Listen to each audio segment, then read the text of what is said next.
Hello. Welcome again. The Finding Gnosis show here on the Finding Gnosis channel. This is DNW. So who is here? We have Brother Marcus here already. Salutations to you, sir. How are you, my fine fella? I do hope you're swimmingly well. So basically, we're just waiting for somebody to step up and get the show going, see where the conversation brings us. And hopefully somewhere good. Divine Hazel says, hello, everyone. Welcome to the Finding Gnosis show. Hit the like button, share the live, subscribe to the channel. And the link to the live is in the chat if you do want to come on here and connect with us all. Tell us what is going on in your mind, if you've had any thoughts about this strange existence we find ourselves in. If you'd like to just get some shit off your chest, share your hopes and aspirations for the future of yourself, of humanity, and anything else you'd like to say. Yeah, anything else you'd like to say. It's the weekend, so we can just sit back and chillax, Divine Hazel says, hello, DNW. Nice to see you. Nice to see you. Nice. Divine Hazel, as always. And Brother Marcus says, he's all right. He's glad it's the weekend. Happy Friday, baby. Yes. Lovely. Lovely indeed. I'm glad you are in good spirits for this, the start of the weekend. You're nearly finished your working day, Brother Marcus. So I'm glad, you're there. You can hopefully relax a bit now and enjoy your weekend. So, we're just waiting for to come forth and enlighten us somehow or other. That is generally this awkward stage of the live stream, when we are waiting to see who will appear on screen beside my avatar there.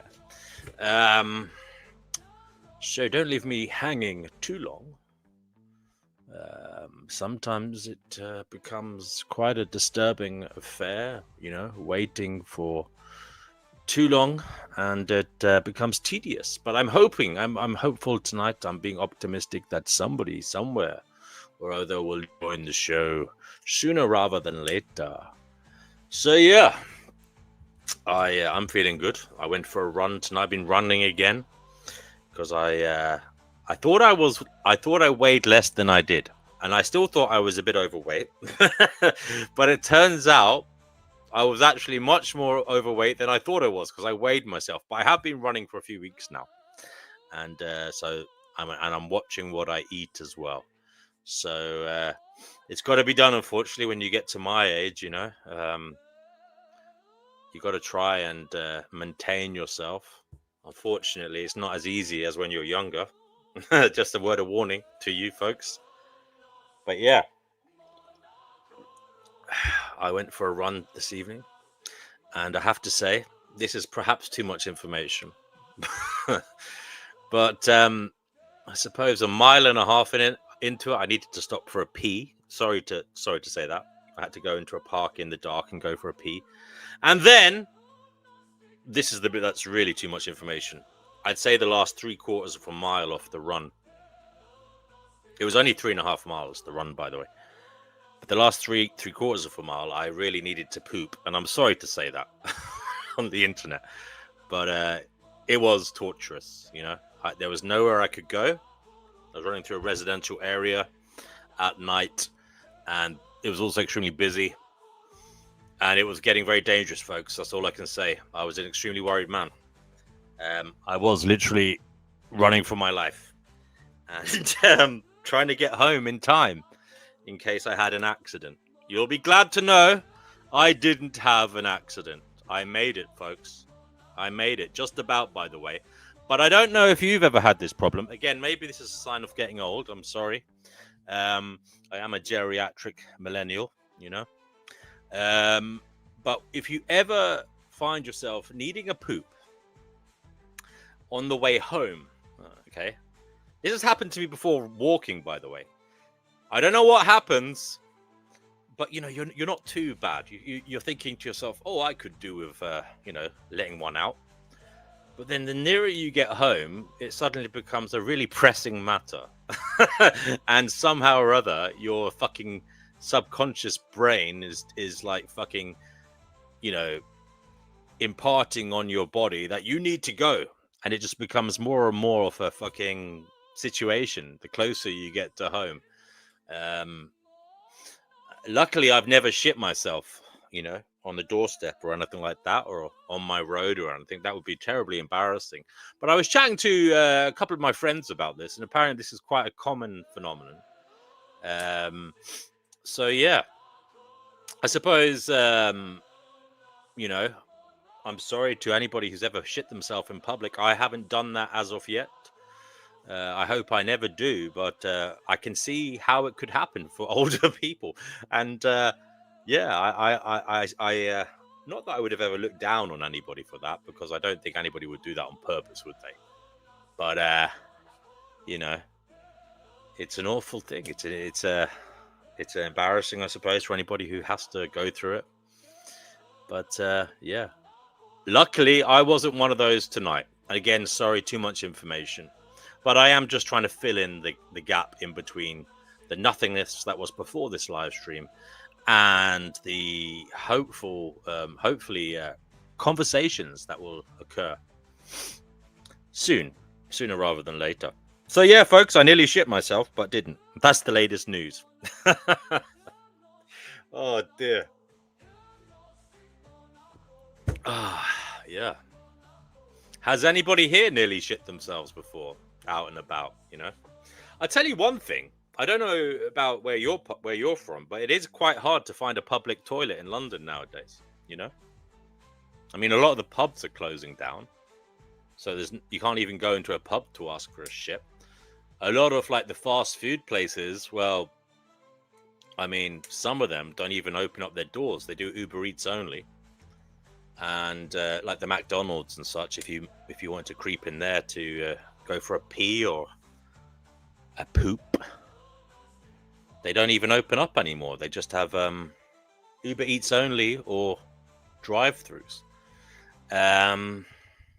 or collection points with no access to a toilet.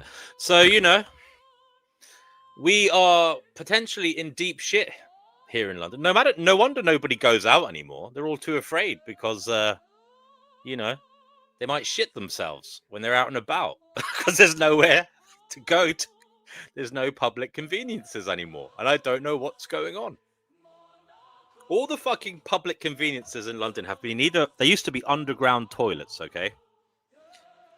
In most towns there was like a little subway with toilets, but they've either been filled in with concrete or some of them have been turned into fucking Ponzi flats for fucking posh people who for some reason want to live in toilets. And some of the toilets that were above ground have been turned into little tea rooms or coffee shops that are only open during the day. And again, they've turned into coffee shops, so the toilets aren't there anymore. So if you want to go to a public toilet in London, generally you have to go into some shitty pub that you don't particularly like. Now, I will say one thing, again, maybe too much information, but, I am not somebody who likes to shit in public conveniences anyway. I don't like to go for shits in pubs, in restaurants. I don't know about you, but it's something I definitely tried to avoid. Brother Marcus says that's my cue to share the stream. Well, there you go. It's a shit stream. So anyway, I definitely was always someone who was averse to shitting in public toilets. I've always found it, maybe I've got some kind of OCD problem, but I've always found it an abhorrent and terrible indignity that we have to, as human beings, share lavatories with other human beings, people we don't know, especially when you go into these cubicles and you see weird graffiti scrawled all over the grotty walls something like, my name's Big John, meet me here on such and such a date for a blowjob. Or, you know, someone's shit on the seat, or someone's pissed all over the fucking floor, you know, or, you know, there's wet there's wet piss soaked fucking tissue like on the floor. That's another one that really bugs me.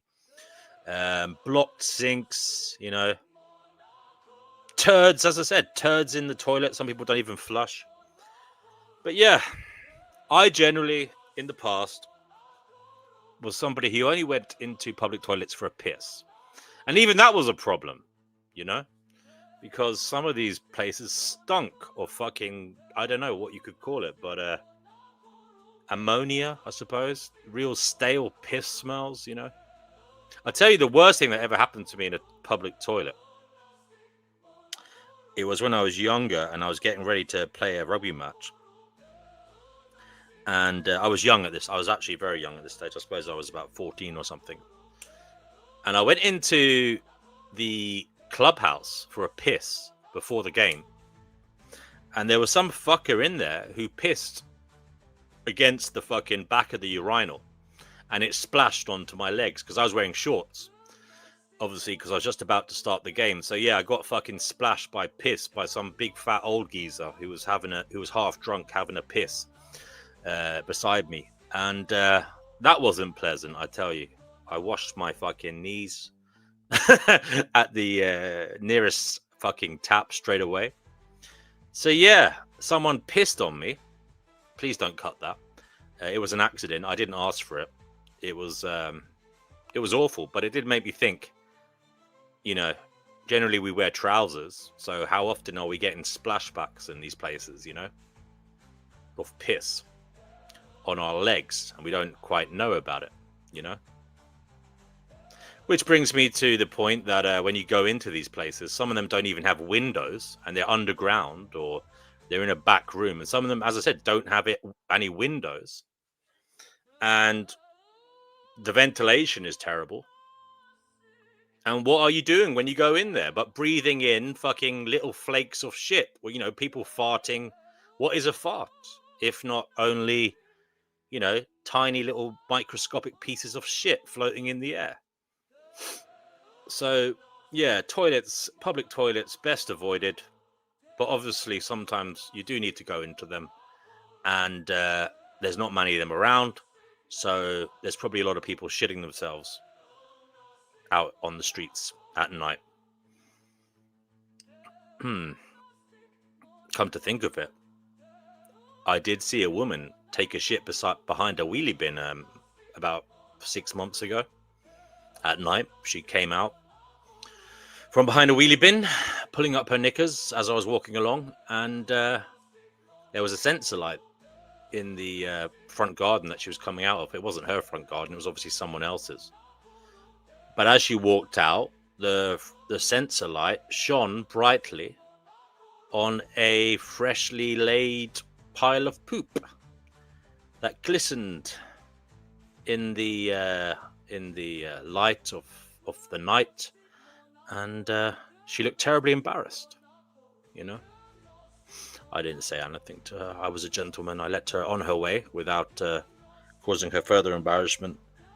But yes, this is the state of affairs, folks. This is the world we're in. So if you want, we can have more toilet humor, talk about toilets, talk about, you know, just the indignity of it all, having to use public conveniences. You know, God help any of you that have to use those gas station fucking toilets in America along those fucking motorways, you know, as you're driving across the state in the middle of nowhere. Some big trucker has been there before you, taking a massive god almighty dump before you, filling the bowl perhaps, you know. The worst one is when you actually have to wait to use a toilet, you know. That's another thing sometimes, you know. People wait to use a toilet, and, you know, there's this automatic fear when you see the person coming out of it, you know. You know, you judge them, you look at them, you think, is this person hygienic, you know? Does this person have any outwardly signs of disease, you know? Should I be wary about going into the confines of that cubicle, given what has come out of it? Is my life in danger? And yeah, sometimes people look guilty, sometimes they look delighted, but you never know. You never know for sure what type of an individual they are until you go into the cubicle and see if they flushed, if they, put their mess in the right place and sent it on its merry way down the drain pipe. You can never know for sure what individual is like upon, looking at their face as they come out of the toilet, because they could be a psychopath taking delight in leaving you a present you didn't ask for. And if they look shy, such, they might just be an anxious person. It might not be because they've left a stinker for you. So the proof is in the pudding. No pun intended. Anyway, Anti-Latest Informant says many people don't even wash their hands. It's absolutely disgusting. It is absolutely fucking disgusting. And I would have to say this is a very good point, Anti-Latest Informant.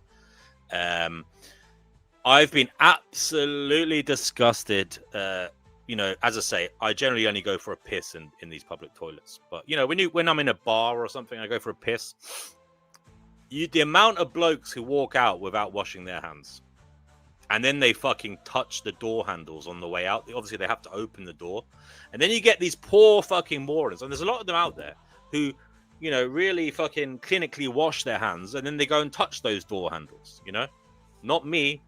I am one of those people who causes, further loss of fucking forests around the world by using toilet paper to open the doors. I'm afraid. Because I don't trust any of the cunts around me. And with good, anecdotal evidence, I've seen it. I've seen people not only walk away from pissing, at the urinal without washing their hands, but I've seen people walk out of cubicles clearly after having a shit and wiping their fucking ass, obviously, and then going straight out without washing their hands. And the worst fucking offenders, I've seen this as well. I've seen people who work in catering, work in restaurants, work in kitchens, waiters, etc. I've seen them do the same thing, not wash their hands. I've genuinely seen that in my life. I've seen people who work in bars, not wash their hands after going to the toilet and then go out and pull a pint for somebody or give someone a shot of this or a shot of that. So yeah, you really are putting your system in danger by going out and mixing with other humans out there in this world. So it'll be interesting to hear, your opinions on that, your views on that, any experiences, any observations. Have you ever had food poisoning before because of unhygienic people around you? I've had food poisoning twice in my life. It's horrific. You do think you're going to die when you get it. And yeah, both times was because I ate out, And yeah, you got to be really careful out there, You got to be really careful. And yeah, the hygiene of the general public, sitting on buses even, sitting on trains.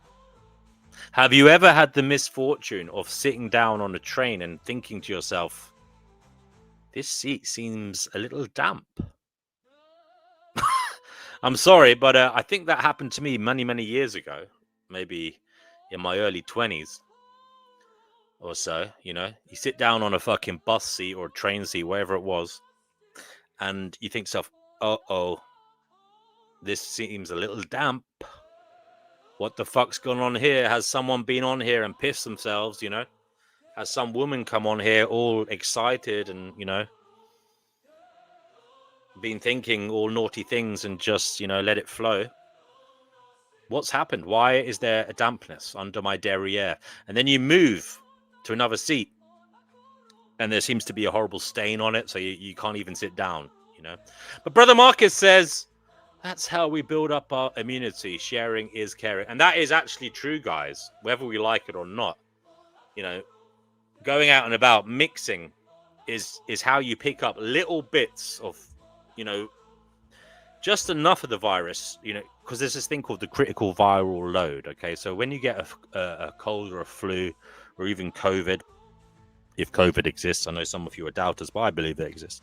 Anyway, if you get a virus, you have to get what is known as a critical viral load that is enough to infect you. And how we build up immunity is getting less than the viral load necessary for infection. So you pick up a little bit of this and a little bit of that, but not enough to make you ill. And it allows your immune system to help build up that immunity so you don't actually get sick in the future if you come across a full viral load somehow or other. Obviously, not all viruses, you can't protect yourself from all viruses like this, but some of them you can. And that is how you get immunity, by going out and about, getting a little bit of it here and a little bit of it there. So if you avoid people and you don't go out, and then at some point in your life you do have to go somewhere, say you have an accident, you have to go to an accident and emergency unit, or I don't know, say you get invited to a wedding in the bleak midwinter when everyone's sniffling. Well, you are probably more likely to catch the lurgy because you haven't been out and about testing the waters and building up that immunity. Anyway, who's coming on here?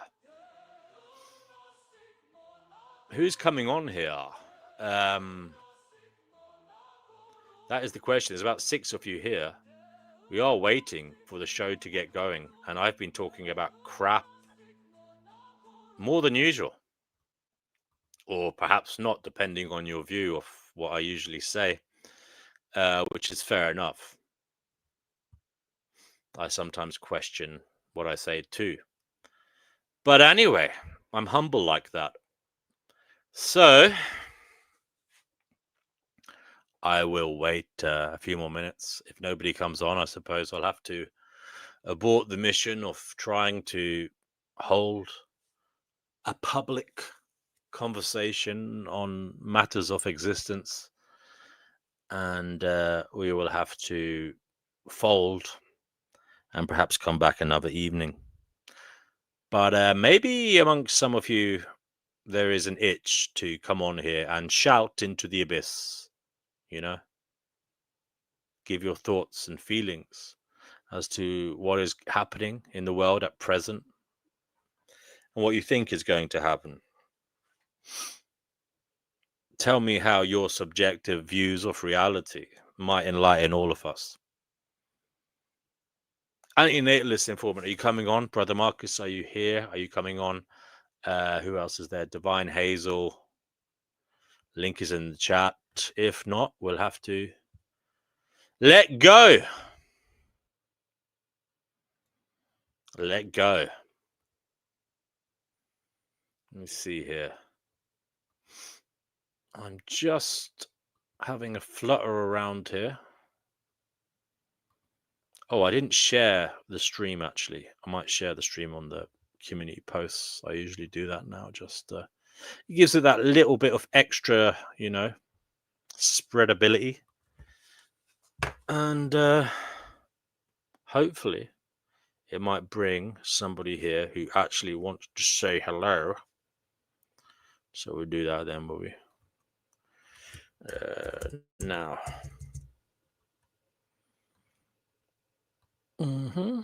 Okay, done. Right. Brother Marcus says he's here, but his brain's kind of dead. Because it's been the end of a very long week. Piggy is here. Piggy, the link is at the top of the live chat. I'll share it again. 1 second. It should be pinned. If not, I'm a bigger idiot than I realized I first thought I was. There's the link, Piggy. And you should be able to come on now.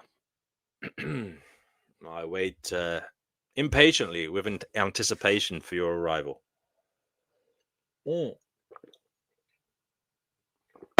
Ah, that's the last of my big fuck off mug of Red Bush tea. Antonette's informant says, I need something to respond to before I can click on the link. Otherwise, I'll have nothing to say. Antonette's informant, I suppose we could start with the whole your opinion on average human hygiene, you know, and how it has affected you in life as we walk around, you know, and as we mingle with others. How do you find their hygiene, and how does it affect you, if at all? We'll start with that. Chickpea, how are you doing, Hello. Chickpea? Chickpea, how do you find the cleanliness of others in your locality, and how does it affect you day to day? I keep myself very, very much to myself nowadays. Really to myself. But one thing, I'm going to say something now that you're not going to like very much. Can I say what I want to say? It depends. Go ahead. I've always noticed that vegans smell much, much sweeter than non-vegans, and I've really noticed No, it. that is true. That is true. Yeah, and I've had true. men say it to me that I tend to smell better than most women. Am I allowed to say these things? No. I think it's true. I think it's been said a lot. I think I've even read articles on why it is. Something to do with the gut bacteria. And yes, how long meat has to stay in the body, you know. Meat stays in the body a long time before it's broken down. It takes a long time to break meat down. It kind of rots in your body in some ways. Because we're not supposed to eat meat because of our long intestines, as opposed to cats who have very short intestines. Plant material does move through the digestive tract much quicker.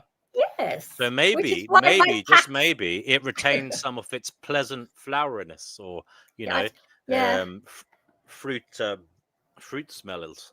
Who knows? Piggy, how are you?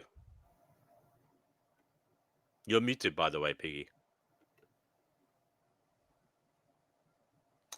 Piggy I didn't think you'd be working tonight, actually. Yeah, I wasn't going to, but then I said, why not? You know, Piggy. Sorry, what were you saying? My computer is going a bit slow at the moment. Bear with me like 2 minutes. No problema. I hope it's not Windows 10, because apparently that's going to end. The support for Windows 10 will be over next month, apparently. So how's your little baby? He's very well. He's having a little rest, you know. He likes his sleep, just like me. Yes, don't they? Unlucky little things. We have Antinateless Informant here. Antinateless Informant, how are you doing? What would you like to say? Get off your chest or shout into the abyss? I guess I'll start out by talking about hygiene. I guess it doesn't really matter in general public, but it affects me most at work because people are very unhygienic. They routinely pick their noses. They lick if they're eating something, they lick their fingers. They go to the restroom without washing their hands. And I wasn't sure that they weren't doing, but I noticed that they come out the restroom very quickly. And our building is actually under construction right now. And so I was having a conversation with a coworker about our ability to wash our hands. Clearly, this was of no concern to her because she doesn't. Sorry, go ahead. Go ahead, informant. Chickpea, please don't butt in when he's talking. Sorry, go ahead. This was of no concern to her because she was not worried about washing her hands. She doesn't wash her hands. She said, "Oh, well, it says my body. Like, it's not just your body. Like, you're touching things that everyone has to share, and now you just told yourself." And I just find it so disgusting. I don't. It's like when I go to work, I have to bring hand sanitizer. I mean, I can try to disinfect things, but it's like as soon as they touch it, it's contaminated all over again because they just don't. It's just so inconsiderate. It's not just about you. You work with other people. You should care about your spreading. Because if I were to do that, I'm not sure that they would actually care. Like, I know. It doesn't seem like any of them care because they all do it. I mean, I found it like I don't obviously I've never seen it from the woman's side, so I'm surprised. How do you know the women aren't washing their hands in the toilet? Because I don't know. I don't go into women's toilets. I don't know what they do, and I am surprised because I don't know whether I'm being sexist here, but I always thought women were the kind of more, you know, hygiene conscious of the genders. Sorry if that sounds sexist, but that was just a hunch I had. I mean, what evidence do you have that these women are being dirty, as it were? Is it because they pick their nose, scratch their ass in front of you? Like, what is going on? DW. I'm talking. Chippy. Let him answer the question, Chippy, please, one at a time. Sorry. Well, Go ahead. she was coming out of the restroom very quickly, and I just thought that was very strange. But she told her herself, because our building is under construction and we don't have running water. I was trying to figure out, how am I going to wash my hands? She was not worried about that. When I was asking her how are we going to wash her hands, she thought I was whining. She didn't think that it was a serious concern because she doesn't wash her hands. Wow, that's insane. She doesn't wash her hands. And can I ask, is she in any way involved? You don't have to say about your role, but her role, is it in any way involved with serving the public? No, well, not really. No, I mean it's no, Okay, not it's not really open to the public. It's commercial, but it's not like she's not serving food or anything like that. Okay, but still, she's handing other people documents. Perhaps she's going into the kind of going to the water cooler. You know, she's going to the kitchen area and like making a cup of tea, using the spoons, etc. Using cups, pressing on the kettle. She's doing things like that, right? Right. Yeah. What a disgusting, skanky bitch. Sorry. And any other dirty fuckers where you work? Well, they all do. I mean, I don't know that they don't wash their hands when they go to the restroom, but they all do germy thing. They pick their noses. Like, I don't even like to eat around them because I know they're going to lick their fingers. And I mean, I know people are germy, but for me, it's more about me knowing about it. Like, I know you are germy, but I don't want to see it because then I'm going to be self conscious about it. Like, I'm going to be aware that I'm touching something that you just touched. Like, I just don't really want to know about it. That's one of the reasons that I have anxiety about having to go to work, because Really? I know that people are germy like that. Oh, okay. So it's actually a good topic in terms of conversation for you. So thanks for that.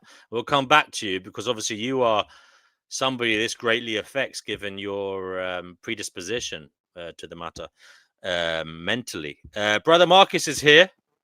Brother Marcus, welcome, sir. I'm sorry about the perhaps the topic of conversation. I don't know whether it's something that might disturb you, but you know, is it something that you worry about, or is it something that you've seen in life that you've been worried about the kind of toilet habits of others, the cleanliness of others, the hygiene standards of others at work or in institutions that are like serving you in some way or other? Thankfully, like at work, it's usually like office stuff, so it tends to be okay. But when I go to the pub, yeah, like the same experiences that you have. Yeah. It's always shocking, isn't it, when you see someone like they know there's other people's, you know, in the same, you know, in the same toilet area, and they know you'll see them walk out the door without washing their hands. And I've seen it with people, like I've been sitting at a table with people, you know what I mean? Like say like 10 people at the table or like chatting. And I've been shocked that like there was one bloke at the table who never, ever, ever washed his hands. Actually, two of them. And I was like, what the fuck? These fuckers are shaking hands with people when they meet them and all stuff like that. You know what I mean? And the worst thing is, it happened to me before that one of them reached out their hand to shake my hand, you know, like sometime after, you know, like when I saw them. And yeah, I to be honest with you, and this is gross, I think I shook their hand. I shouldn't have, but it was years ago when I was maybe, I don't know, they were a fair bit older than me. I don't know, like I definitely wouldn't shake their hand now, put it that way. Yeah. As long as you didn't lick your fingers after. Yeah, that's why I'm a big. That's why I'm a big fan of the old fist bumps. You know, I do tend to do the old fist bumps a lot. You know. Did you see Yeah, during sometimes- COVID they were doing the elbow strike? Like Sometimes fucking, people have their hand out to shake my hand, and I just have the fist, and I'll Yeah, wait. yeah. I'll Yeah, wait for yeah, them yeah. to like close their hand and then fist Yeah, bump yeah, me. yeah, I'm like, yeah, there we go. yeah. Exactly. I mean, they say that fist bumps came from boxing, but I think it was predominantly part of black culture, right? Informant, you might know this. I think it and then from that it became what more kind of mainstream. And I think it was ahead of the curve in terms of hygiene standards. You know what I mean? But why would you want to shake someone's hand? You know, that you don't know too well or whatever. It's better to do a fist bump. it's To be probably sure. because the homies in the hood, their fingertips were filled with keef, so they were probably just fist bumping to save Right. on weed. Right. So anyway, what about you, Piggy? Is this something that's worried you or perturbed you in any way? Yeah, man. Yeah, this is what my take on today or the last week or whatever. So I don't know if you guys saw the shoe on head video, but The what? this is a girl YouTuber. She's like called Shoe on Head. She's like a moderate, but she's kind of left leaning. She did a video on the assassination of Charlie Kirk, and dude, these lefties are fucking cheering this dude's death like as if it's like the best shit ever, and it's just disgusting. Do you think that narcissism is growing around the world like exponentially? That people are becoming just completely cold and detached, and for the most part, pretty much fake. Do I think what's growing around the world? Agnosticism, is that what you said? Narcissism, psychopathy, cluster B personality disorders. Oh, narcissism. Oh, narcissism. I thought you said Gnosticism. I thought, well, what the hell has that got to do with it? But okay. Well, I don't know if I'd say that, Piggy. I think, in truth, I think they've always been there, but it's just that perhaps we're aware of them as traits, you know. Because my mom and dad, for example, told me stories of their upbringing, yeah, and it did sound like some of their teachers, particularly some of the nuns and stuff like that, because they went to Catholic schools. And even the priests had some kind of weird personality disorder, like probably narcissistic personality disorder, or I don't know. I'm not gonna. They were probably sociopaths or whatever, sadistic anyway. I think it's always been there in some way or other. You know, it's just that we're more aware of it, and perhaps another side to this is it's trickled down to the kind of you know, in the past, it might have been in the upper classes that were kind of, and maybe upper middle class who were aware of psychology, you know. But now it seems to have become more widespread, you know, and like people who, you know, in working class and even people who don't work at all, they're kind of more au fait with, you know, the human psychological condition and what is going on. I suppose mainly because of the internet. But I don't know whether half of it's right or wrong, you know, in terms of how much stuff online there is about it. But I mean, definitely people are thinking and talking about it. Whether they're labeling it correctly is another matter, because I think there's a lot of mislabeling going on. You know what I mean? I just did a live stream about that yesterday. Not on my really? anti-natalist channel, but on my other channel. I don't think that's narcissism. They think they're being compassionate because they thought that Charlie Kirk was harmful and that he was spreading, hate, and so in their minds it was justified. But the subject of my live stream is that I was exposing the hypocrisy because many of these people who are celebrating his death are against the right to medical assistance in dying. So if someone wants to die, you're not going to afford them that right. But because you think someone isn't a good person, do you think that they should be assassinated? Which means that you're not actually against what it's about, that you actually want control. It's about you celebrating the timing and manner of his death. You're not actually against okay, I'm sorry. Let me just back up. My thoughts are getting a little bit confused, but it's just that they don't actually have empathy, right? It's not because they want you to live because of your own sake. They want you to live because they want to exploit you. So if you're a good person, they're not going to allow you to die because they want something out of you, right? But if they think that you're an asshole, then it's, oh, you deserve to die. So that's the complete hypocrisy behind it. They don't. It's not about the individual. It's about how you serve society. There you go, Piggy. What do you think of that? Well, I just think the reaction of those, a lot of those people were just like, yeah, I don't see how you can think someone deserves to die over their words, even if you disagree with them. Like, especially Americans, like, isn't freedom of speech pretty important over there, especially? Right. But I'm worried. I'm very worried about this, like criminalization of the left on all of this, because I don't know whether some sections of the right would be any different. You know, if a lefty got taken out. No, I think they have. I If a think that has prominent lefty, happened.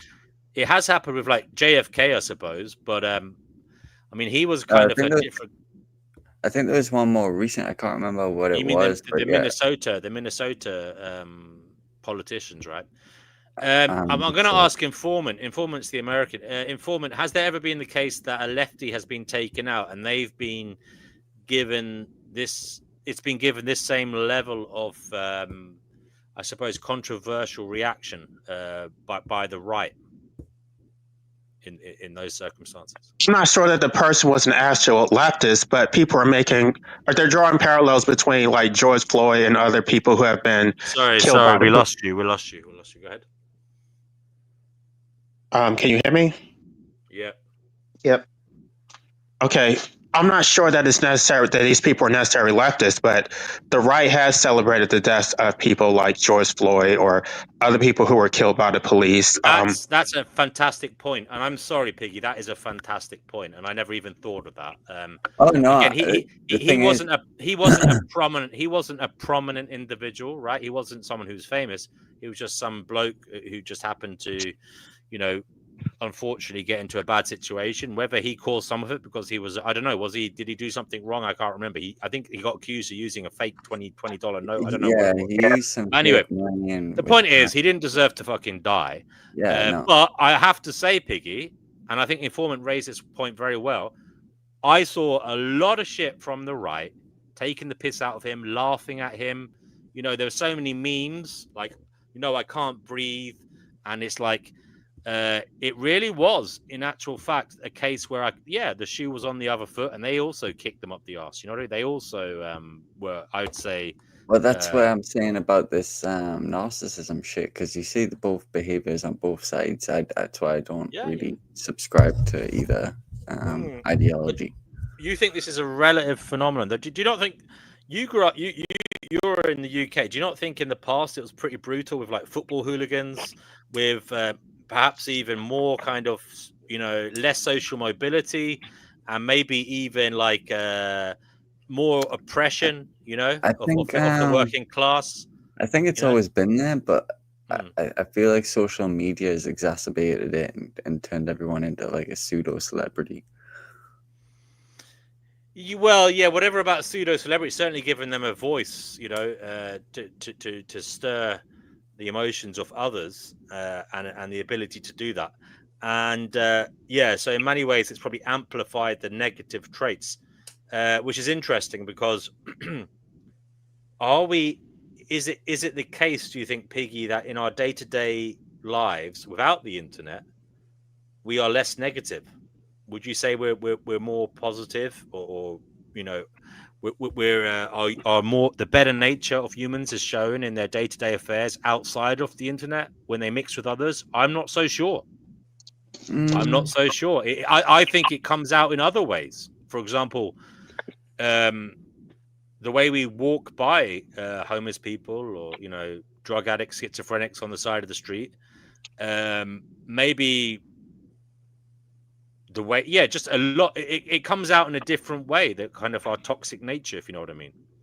I don't know what to say about that. I mean, there's so many examples of how in our day-to-day life we do strange things that aren't really good. For example, the observer effect, even, you know, when someone's getting mugged or attacked on the street and there's a crowd of people, that they'll kind of watch it happen. you know. And again, some of this is related to the internet because there's this new phenomenon of people reaching for their phones and videoing shit instead of stopping it. You know what I mean? Yeah. Can I say So something? I think, yeah, go ahead, Chickpea. I think as an old lady, I've noticed, I saw the change coming in the 80s when computers became the norm.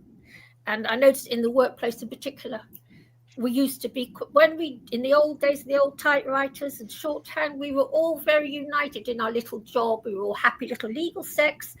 And the more technology took over, the less nice a job it became. And I think it's also due to the telly, because everybody sits watching the telly. They're sitting watching people being murdered. And they're watching this day after day in a sort of hypnotized state, because the telly is a hypnotic. And you're being hypnotized to just walk by. I think we're certainly in some ways desensitized to things. Yeah, I mean, completely you kind of have to be desensitized by what you hear, what you see day to day in the news. Because if you didn't, if you weren't desensitized, you'd be crazy. You wouldn't be able to function. You know, because we see so much of it that it would become the case where you couldn't function unless you were desensitized to it. I mean, look at it this way: when you were young and when you were a child, when you first witnessed like a news story where someone had been horribly mutilated and murdered, raped, or whatever it was on the news, and you heard the graphic details because it was after 9 p.m. and you should have been in bed or whatever. I remember hearing those things. I remember watching the Crime Watch programs and being absolutely terrified and thinking it was absolutely awful. But now I still think it's awful, but my emotive reaction isn't the same. You know, I still think it's awful and terrifying. Yes, because you're used to it. You get used to it. You get used to it. Now, I do notice it will be. I also have a bias sometimes. For example, I'll be more emotive when I hear like a child or a woman getting attacked, right? But not so much when I hear a man getting attacked. Yeah. You know, and that's terrible because, again, I think that's social conditioning. Kind of a social conditioning, a type of sexism. Because sometimes there's a little thing in the back of our head thinking, oh, well, he probably deserved it. He probably said something to deserve it. Or, you know, boys will be boys or whatever it is. You know I don't think words can ever justify violence.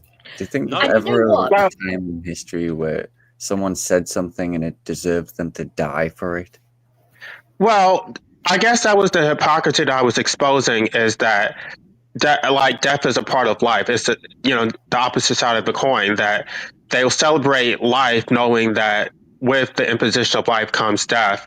And so that's what I was saying, is that it is irrational to celebrate his death because some of these same people are proponents of life. And so they created Charlie Kirk. They created whoever they think is the next boogeyman. They created Hitler. So what I'm saying is that you guys are all guilty. So you don't get to celebrate someone's death when you created them. Charlie Kirk was a creation of society. And so, and to the other point, that I don't think that Charlie Kirk's words were just his opinion. I talked about the law. Like, there's something called verbal acts. They're not just free speech. They're not expressions of speech because they're legally operative and you're calling for someone to do something. So what Charlie Kirk was calling was for political violence. He did call for the imposition of the death penalty on Joe Biden. He did support the killing of George Floyd, or at least he thought it was a joking matter. He did support racial oppression. So these were not just his opinion. He was calling for violence to be inflicted on innocent people. I don't think that necessarily. My critique yesterday that I gave was, I thought that Charlie Kirk was low hanging fruit. Like, he was an asshole, but if you're going to go after someone, Charlie Kirk was not. It didn't change anything. You didn't go after a government official. You went after somebody who had no systemic power. So what did you actually accomplish? And the backlash is that they're going to suppress free speech and take away our guns. So are you saying then if it was against someone of more power, it would be more justified? So the attempts on Donald Trump, like, do you agree with those? And I also addressed Donald Trump. I think Donald Trump is also low hanging fruit. I don't think the president actually controls anything. I think Donald Trump is a puppet. There are people behind the scenes, the shadow government, who actually do have systemic power. So if you got rid of Donald Trump, they would just replace him with another puppet. So I don't think that changes things either way. I think that of course, it is abhorrent to assassinate someone, but I'm coming at this from an anti-nihilist perspective. I don't think any of us should be born. I think that we're already destined to die. So death is not really an issue that I think is morally debatable. We all have to. It's inevitable. I think if you are going to take someone out, again, I don't support it, but I think it doesn't serve any purpose to go after somebody like Charlie Kirk because it didn't change anything. So it's not that I'm supporting assassinating people. I was exposing their hypocrisy because it doesn't do anything. And basically, I'm saying these people are cowards and they're hypocritical.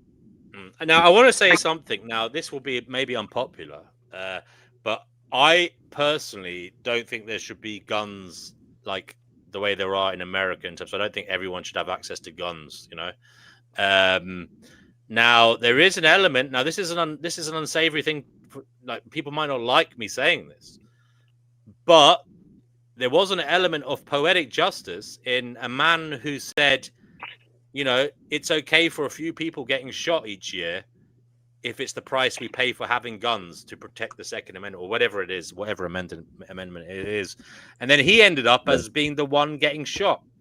Because in many ways he was, there was an element of cosmic poetic justice. I'm not condoning what happened to him, but he basically campaigned for a system that would allow that. In many ways, he signed his own death warrant, and I'm not condoning it. I don't think anyone should have got shot, but in truth, if there was a ghost of Charlie, whatever his name is, Charlie Kirk, I don't think that ghost could come back and say, "Ooh, you shouldn't have done that."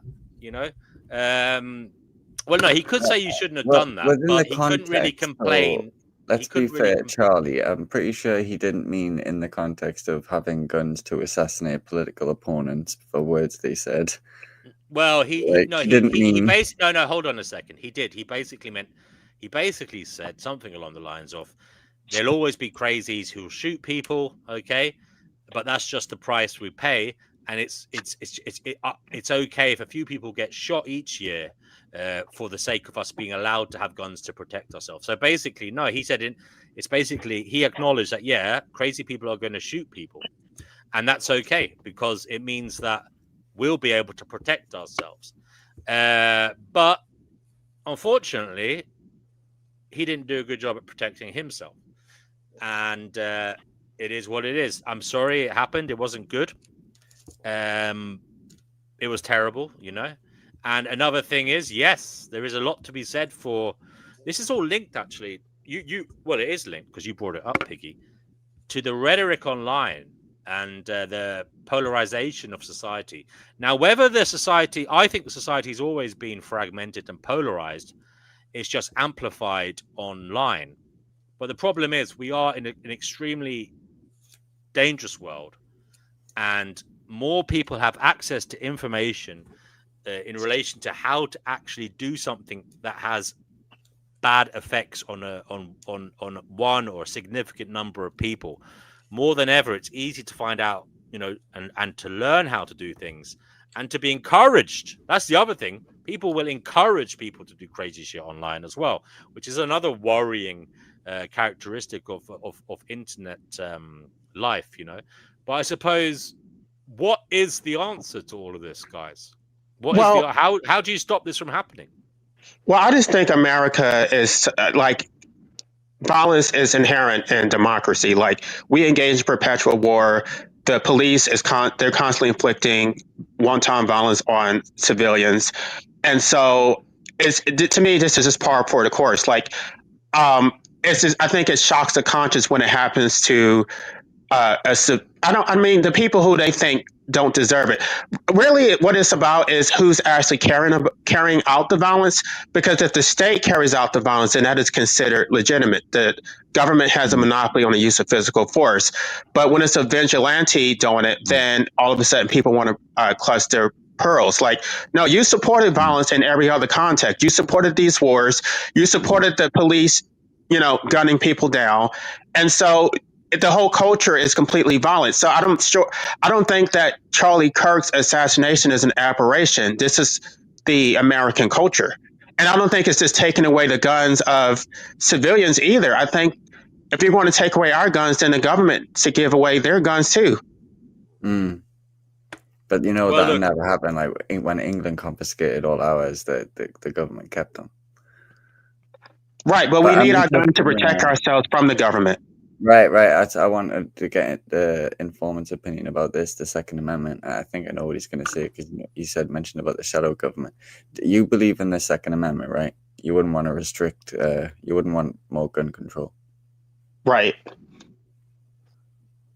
Can you explain a little bit to Gnosis why that is? Because he has a different perspective. Well, the purpose of the Second Amendment is not really even to defend ourselves from other citizens. It's really to defend ourselves from the government. That the Second Amendment was about forming private militias. At the time that the Second Amendment was drafted, there was no standing police force. There was no standing military.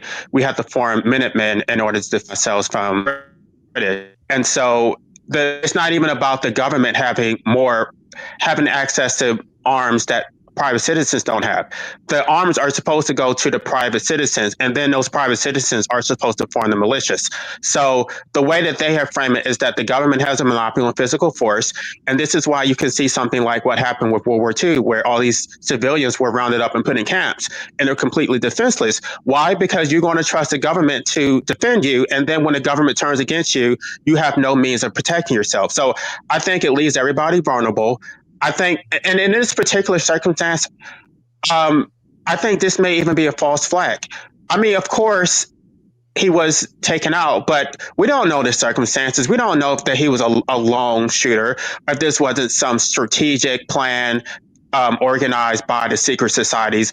Because you can look at the fallout that they're trying to take away our guns, and now they're trying to curtail the First Amendment, that we can't criticize certain, foreign and domestic policies because of this. So now they're pushing for it. Now they're trying to have a federal law that you can't engage in certain type of political speech. They're going to take away our guns. And so you just do the math. Look at the consequences of it. The fact that they were so quick to react on this without even having time to sit down and think shows that there's something bigger going on here. It's not just about Charlie Kirk. It's about the reaction to it. I've seen a video of the assassination where it looks like CGI glitch or some shit, but the ring on his finger, on his wedding ring finger, it's like a chunky ring, moves to his pinky finger. And yeah, that's to do with AI formatting. These new phones, for some reason or other, I don't know why, but it's generally I think it's to improve the look of the video.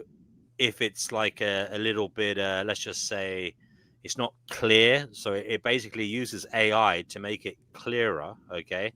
And that's why apparently that ring moved from one finger to the other, because it was the AI formatting it. Now, I mean, apparently that is the case. And that's a lot of phones have that. A lot of the new phones have that ability, and that's why that happens. Right. But I gotta admit, look, it's sod's law, isn't it? It's like the one time you don't want it to fucking happen, because it's gonna stir up a load of fucking like conspiracy theories, Right. And it is the one time it happened at the most fucking, problematic stage, i.e., directly after he got shot. Literally. Why did someone have to have the newest AI freaking software bullshit? Like, what the fuck? Well, phones do that now. I don't know why they do that, but they do. I mean, you can same with photographs. You can like make them look differently, make them clearer, etc. I mean, if it's a bit blurry, the AI will kind of make the photo clearer. You know that Yeah, kind but of I don't know if they did that with. I mean, I've never. My phone's pretty old, like 3 or 4 yeah. years. But like, Yeah, I well didn't know then the I'm sorry, you're a brand new dinosaur. ones. Yeah. Yeah, I but mean, believe me, I'm a live dinosaur as video. well. I don't give a fuck about phones now. I have a smartphone, obviously, but I'm not one of these people who obsessively keeps up with the latest fucking technology. You know. Oh, I would if Uh, I could. I love technology, but mm. like, I don't see the point in why they would have that. Like, because look how much controversy this is going to stir up now. Yeah. I mean, no, it is already causing problems, just like this. But AI in general is fucking with videos and photos all over the place. Like even on YouTube, apparently YouTube for some reason is allowing AI to fucking edit and format fucking videos, and it's causing weird little changes in the videos. Like it's like, I mean, like people's features are changing slightly from frame to frame, and you know, I don't know, like the size of a fucking fingernail or the color of a fingernail or whatever it is, you know, veins popping out of the side of their fucking head, all weird little shit, just like the slightest, there's a slight deviation in the video, and for some reason YouTube is doing this because they said it's to improve the fucking content. Now, part of it may be that they're trying to basically save the cost of storing the data, so they're letting AI push through videos with the greatest effect, you know, in terms of the videography, but with the least amount of data necessary to be stored. You know what I mean? There might be that. There might be a cost thing going on, but I don't know why they're doing it. Mm. It is weird. I mean, a lot of people are talking about it at the moment. They're just really bugged about it. They're annoyed about it, you know? But yeah, in regards to what informant said about the Second Amendment, like, are you not worried if England became tyrannical again, like Keir Starmer became king and just decided to unleash the army against us, that we're kind of defenseless in that situation? Bro. Right. That's the whole purpose. That's the whole purpose of the Second Amendment. Yeah. That's why they say, oh, well, you can have guns, but we want common sense regulation. So you can have a handgun, but why do you need a military style? Well, no, that completely defeats the purpose of the Second Amendment. That the government is not supposed to have monopoly on physical force. Whatever guns the government has, private citizens should have them also. How are we going to defend ourselves if there actually is some type of dictatorship? One of the reasons that they haven't implemented full-on martial law is because a lot of Americans are armed, and they know that it's going to be difficult to carry out. But if we were completely defenseless, I mean, look at the right has always been against gun legislation. Now they're calling for it. Like, why? Why all of a sudden? Mm. So they've managed to convince both sides of the spectrum now, you saying, for gun control? Well, I think the left and the right were starting to unite over the Epstein files and like the Israel, and now all of a sudden there's this split all over again. It's like, oh, the left is so violent, we can't work with the left. It's like it almost seems manufactured. I think there's kind of a big contingency in America to stop support of Israel. I mean, how much tax money you guys send there for, like, what reason? Because they do our dirty work. I mean, they don't want to do it directly, but they allow Israel to do it because Israel, they have and political cover. They have a very, very well-oiled propaganda machine, and so they can do it, but we can't do it because they're just going to counsel anybody who criticizes them and say, "Oh, you know what I mean? It's the same tricks that they use." Well, there's a theory going out there that he criticized Israel like the day before he got shot. Right. These people were supposed to be America first, and really none of them are, including Trump. Like, I mean, the first time Trump ran, I was almost willing to support him, but I didn't know if I could trust him. His platform seemed nice on paper, but it's like, is he actually going to carry it out? No, he's not America first. Charlie Kirk was not America first. Charlie Kirk may have shifted. Maybe he was starting to shift. I don't know, but they were all paid influencers, right? Influencers. They were paid to say. That's why I don't take. That's why I'm not offended by anything Charlie Kirk said, because I think he was trying to be provocative. Like, I think he was trying to shock people. On that point. Now, what is the story of Charlie Kirk? Because I did see a few videos of him. I only had this recollection afterwards, because I remember there's a video of him doing a debate in Cambridge University with some ginger bloke with big like loads of unkempt hair, and I had definitely seen that video before, you know. So I had seen him in action, but I didn't know his name. You know what I mean? But what I want to know is, how long had he been in the game? Because I heard he was about 18 or so. He started doing these debates or something. Is that right? He was 18 years of age, and he didn't go to university. He kind of went straight into this debating game. Did he? Did he go straight into this informant? I mean, what is his background? And like, I do have there's almost like sometimes after I kind of heard that he was kind of conditioned to do all this, you know, but I don't know what his background is. And in many ways, I kind of do feel perhaps a little bit sorry for Charlie Kirk if he was 18, was, you know, because at that age, you don't know your ass from your elbow, right? Sorry. I don't think you do. And, you know, well, for the most part, like, he obviously had people around him, probably family, who were influencing him to have these right-wing views. Did he get a chance to develop as an individual? I mean, it seems he just went straight into the deep end, and I'm a little bit worried about that. And in terms of, like, it doesn't seem, in my view, it's not the right thing. I don't think, you know, youngsters should be. Aren't we all like that? Depending on who we socialize with, like, we're all influenced by our environment, right? Yeah, but that's true. That's true. But to put someone in such a position, you know, he seemed to be in the limelight from a very young age. Am I not right to say that? He was really that speaks to the point that he was a paid influencer. I mean, I don't think that his thoughts were necessarily his own. He, like you said, he wasn't a college or university grad. He had a high school education, and so for him to have that level of success, because we always talk about a meritocracy, right? And it's like, no, what was his merit? He didn't have any real life experience. He didn't have any special education. And yet everyone was deferring to him as if he was an authority on things. And why did people even care? I don't think that was organic. I think that whoever was backing him decided they were going to make him the face of this movement, that he was going to manufacture consent for young right wingers, and they decided to promote him. And so he was basically. I think so. I think there's an element of conditioning there, and as Mark says, yes, we're all conditioned by our environment, but I do believe he was, like, pushed into the limelight, and he never had a real chance of like, you know, the rebellion of a youngster, and, you know, finding his own way.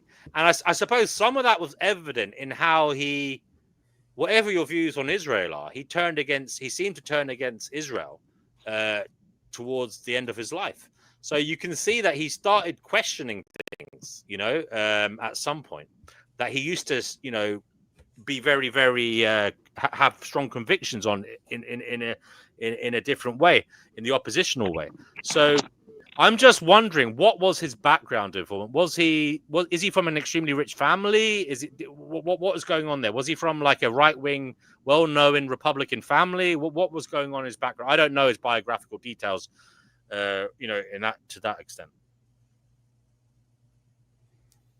Do you? Informant, are you there? I don't know. I mean, I know that he was. I mean, he was a millionaire, or he comes from a upper middle class family. I don't know much else about him. Okay, so he's probably very well groomed on the matter by his folks. Yeah, okay. In many ways, he was like a patsy as well. That's what I'm trying to get to. He was like a useful kind of idiot for, you know. He's like a pro-life Christian. He made a lot of money from it, but he was useful to the, let's just say, the greater powers, if you know what I mean. I don't know, because, like, They would keep you around if you were that useful to those powers. They wouldn't just kill you off, like same like JFK. Well, I don't think they. I don't think they killed him off. I don't think the powers killed. I'm not. I don't. I haven't seen anything. Well, the thing about he said something like the Jews own the media 24 hours before he got assassinated, and apparently there was an offer from Netanyahu or someone from the Israel offering him 150 million, which he apparently declined. Yeah, I've heard that bandies about. I don't know. I think it was from some media tycoon. I don't know who it was, but you know, again, I don't know whether that's true. So if you could provide the link, I'll have a look at it. But I don't know whether that's true. You know, that's the thing, guys. We hear a lot of stuff, but you got to be really careful because you know, especially something like this where it's literally polarizing. Okay. There will be lies and there will be half truths and stuff, you know. So I don't know. I haven't checked that. Have you checked that? Is that definitely true? I've heard a video saying that, but I'll have to double check everything. I can't say for sure, but yeah, that's. Oh wait, it was Nick Fuentes. He said he had 4 sources. Yeah, but that Nick Fuentes apparently He's he's a very Nick Fuentes. He's an extremely dodgy guy. Apparently, that guy. But he's all right. But he's like got people on YouTube commentating for him, and he was exposing some of the Charlie Kirk details. Yeah, but he is synonymous with lies. Yeah, but that's not a reputable source, right? Yeah, exactly. Well, maybe not, but you can check out. I wouldn't discount someone just because. Well, here's another thing I was going to ask, especially for informant. What was Charlie's most inflammatory statements that he ever said? The things that made him hated. Well, he said that white men were smarter than black women. Black women were DEI hires. He talked about Kamala Harris being a DEI hire. Most of it was racial. It was him saying that blacks weren't qualified for, you know, to be polis, or that they were just chosen because they were black. Well, he did call for the assassination of Joe Biden. He said that he was suffering from dementia, and that he committed treason against America, and they should impose the death penalty against him. Did he really say that? Did he really say that? Yeah, he did. I actually saw the video of that, where he actually said that. I mean, if anybody, you know, you live by the sword, you die by the sword. It seems it was this Charlie Kirk character because, yeah, he seems to have said some really stupid things, you know. I mean, a lot of people have said just things about a president. I don't know if the guy how old? Biden. I think he's probably going to die tomorrow, right? Yeah, but to say the death penalty, to be calling for someone's death.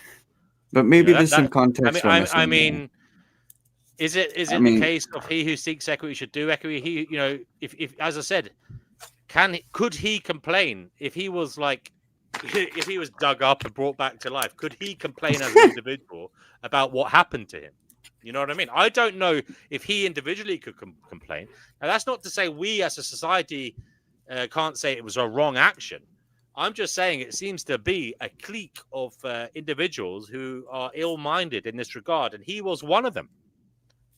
He was one of those individuals, as was the person who shot him. Ill-minded individuals who thought it was okay to kill people if you didn't like them or agree with them due to your political differences. Right, but I don't believe that he actually believed that. I think he said it just to be a provocateur. Like that was his role. Like he just said crazy things and he made money off of it. But then again, even if that is the case, is there a little stain on his reputation in terms of that type of rhetoric online, or that type of rhetoric when you're in the spotlight is perhaps you know, dangerous in that it's laying the foundations perhaps for that type of thing to happen. It's leading people to those thoughts. You know, well, guys, that's a good test of the system to whether or not you actually do have freedom of speech or not. Can you explain that one, brother? Well, like, like at what level or what threshold do you have the freedom to say provocative things? And if you're going to defend like absolute freedom of speech or whatever degree, putting it out there and seeing the reaction is a way to test the society and like where's it at. Interesting. Yeah, we have a newcomer here, Baranowski. Is it? How Hey, do you? hello. Sorry, I didn't want to talk over while the other guy was speaking. That's okay. Would you like to introduce yourself? Yes, sir. So you can call me Bear. I just stumbled across your stream, figured if it's okay for me to jump in. Of course, go ahead. So, what would you like to talk? Were you listening to what we were talking about? Do you have an opinion on it? Anything you'd like to add? I missed out before. Sorry, I think I come in right at the end of the discussion, but I'm happy to discuss whichever if anyone wants to ask. Yeah, we were talking about the Charlie Kirk situation in America, and do you have any views on that? Like, how much do you know about it? Well, quite a lot, because when it happened, I pretty much just threw myself into reading and looking at all of it. I would say it's a huge tragedy, and I foresee that it's going to be a big turning point in the American political sphere. Okay, and what do you think are the possible connotations from it? I think it's going to lead to more radicalization. More radicalization, and do you think it could get worse than it already is? Potentially, yeah. I think it could get worse than how it already is, yeah. Okay, and what do you think could happen? If you could just elaborate a little bit on where it could go in terms of, do you think they could get a civil war over there? Do you think, or will it be some kind of totalitarian clampdown by Trump to stop everything from happening?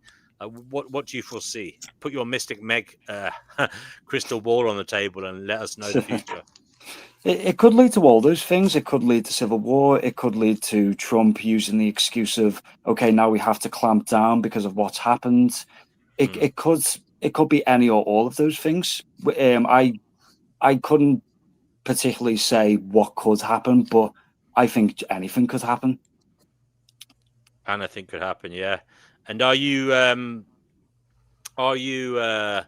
worried about the greater effect around the world as well? I take it you're in the UK. Are you in Liverpool or around there? Yeah. So are you worried about the effects on this country and in Europe or around the world? Yeah, because it can always lead to a domino effect of, if the US became totalitarian, that could spread easily. We've seen it happen with Europe before. Italy became totalitarian, then Germany, then Spain, Okay, cool. So you are new here. It's nice to have a newcomer. Would you like to, I said you said you randomly came across the stream. Would you like to introduce yourself? And I know this is maybe a deep question to ask you, sorry, but what's your philosophy on life? You can answer that however you want. So for me, I would say that we should all get along. We should not allow differences to divide us to like a massive point. We can disagree and have different views, but it should not let it be a huge division between us. And overall, we should all aim for like a greater good, no matter what.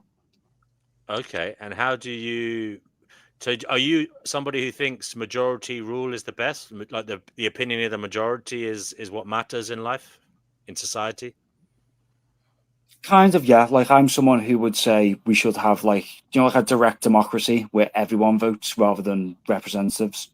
So yeah, I'd say yeah. And what about then the effects of that on minorities? Then, like people who are in the extremes in terms of unusual statistical outliers. How do you feel about them? I massively disagree with them, but I don't want to alienate them because it drives them further underground. So how do you bring them into the fold then? How do you deal with a world where not everybody does agree, not everybody gets along, and not only do they have different political ideologies that are at completely different ends of the spectrum, but maybe also there are people who have harsher experience in life, or experiences you wouldn't want to have, and they are minorities, and perhaps their voice wouldn't be heard. Mm. in your system where majority rules. How do you feel about that? It is definitely, it is something that is what it is, because they are pushed out and they alienate themselves, they go underground, they don't share the true opinions. So for me, I would say what we should do is reach out to these people and bring them in for discussion, so they, even though what they're saying is something I would completely disagree with and find awful, they should be in the main fold so that we could eventually, hopefully, turn them to a different point of view. I have a different opinion about this, but I'll wait until you finish. Yeah, no, it's No, interesting. So basically, no. Baranowski, it's interesting. You want to change their mind, basically. You want them to think like the majority, basically, is what you're saying. Not so much think like the majority, just bring them in. Like, I want to change their minds, but I don't want them to like share a common opinion that everyone else holds. I just want to change their minds away from extremism. Oh, I see what you mean. So it's not that you want them to accept the views of the majority. You just want them not to do something. Yeah, bad. I just want to de-radicalize them. De-radicalization. Yeah, that's fair enough. Anthony, informant, what do you think of what Bear has said there? Well, the founding fathers were actually against direct democracy because it was majoritarian and it would lead to tyranny. It would lead to the forming of factions, racial and religious factions. And so, I guess I am an anarchist, but I think the only way that democracy works, we don't have democracy. We have a Republican form of government.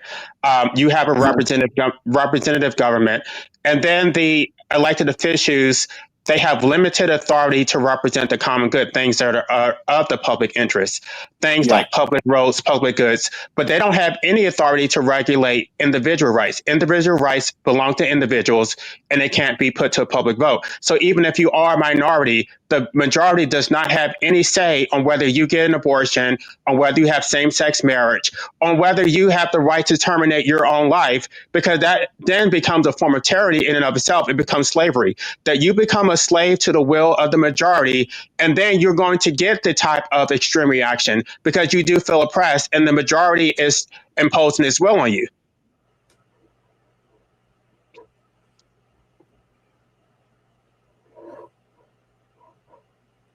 Bear, that was for you. I don't know if you got that. Yeah, sorry. I thought someone was going. No, yeah. Do you know what? I might have gotten confused with my terminology. When I say majority rule, I was more just meaning direct democracy, where if we were going to pass something or bring something into effect, the vote will be put to like every single citizen. Mm-hmm. Yeah. Mm-hmm. So I will admit I might have just messed up my terminology there. No, that's what I was talking about, though. But that still causes the same problem. That does still cause the same problem in a way.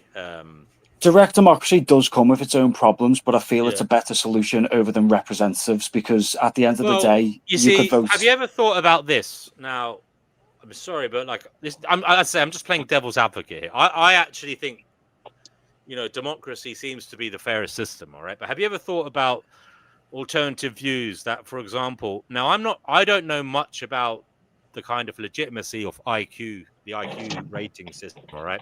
But they say the average IQ of a human is 100. Now that's just the average.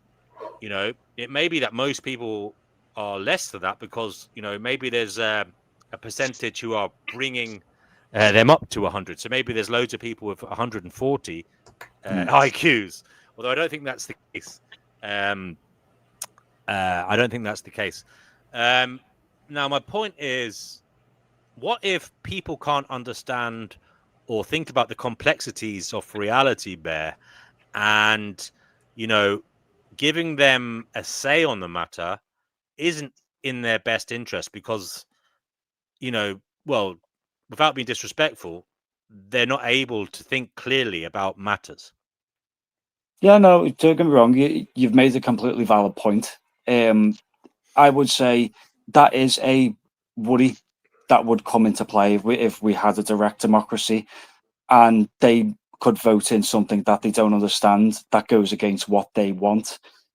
It's just for me that even with that in place, it's still kind of a better option over representatives, because a representative, no matter if you vote them into power, they've got no obligation to vote on your behalf. What do you think of that, informant? Go ahead. Guys, feel free to interject. Feel free to interject. Anybody else who wants to interject, please do. Just wait for a space in the conversation and don't talk over people. Go ahead. Sorry, informant. The issue is not how public policies are decided. It's about the issues on which they have authority to decide. That's the whole purpose of anarchy, that we question the legitimacy of government. So it doesn't matter whether the majority decided. By the way, democracy is not legitimate just because it was decided by majority, because first of all, most people are not rational voters. There's something called manufactured consent, that they are indoctrinated to vote a certain way, and so their thoughts are not even their own. They're programmed by the mass media, by the education system.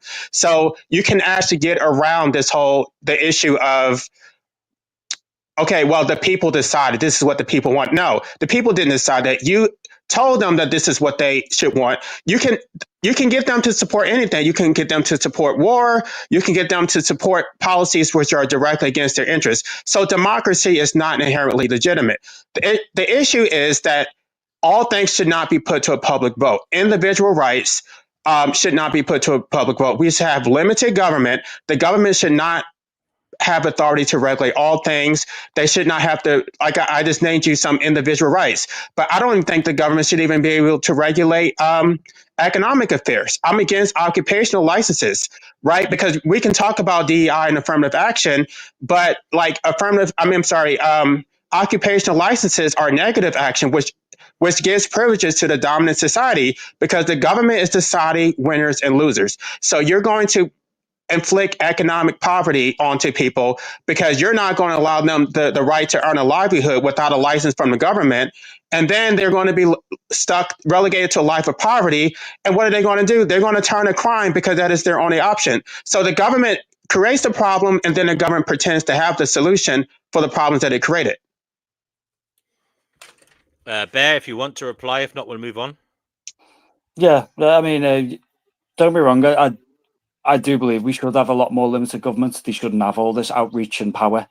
It's only for me that I just want it where everyone. To put it simply, I just don't want like representatives voting for me. I'd rather just have everyone vote. But that's. Okay. I'd like, for example, when England goes to war again, like if they ever bombed Iraq or Syria, I would like to be able to vote on that. Otherwise, I don't feel like we got democracy, because me picking a prime minister that never does what, like, for example, on immigration, right? There's no party that's ever agreed to not curtail mass immigration for like the last 20 years or so. But they've lied every single time they got into power. They just increased it every single time. You can't trust these political parties at all. So my question to the new guy from Liverpool, how do you feel like Keir Starmer's got done so far? And do you think Kemi Badenoch would be better suited? If so, with me and with Keir, he's made a lot of bad decisions that have just inflicted more harm than good. I will say, though, that I could not name a good replacement or a good party to vote for, because I do believe that even if a party stands on certain principles that you mostly agree with, when that party gets in, they don't have to do the things they said. So I hate Starmer, but I won't say, oh, we need to get Starmer out and replace him with Farage or something, because I hold the same opinion of Farage. Don't like him either. I would agree with you there. Before we move on, because I want to ask you a question in a minute, Bear, but I think Brother Marcus made a good point there. He said, I think he said, tyranny of the majority gives him anxiety. Brother Marcus, do you want to make a comment about that? Because I do feel the same way myself, but would you like to just say why you said that? No, I think it's always been a critique, right? Like you get the majority and they can press the minority. And unfairly so, and even against the interests of everybody, in the long run.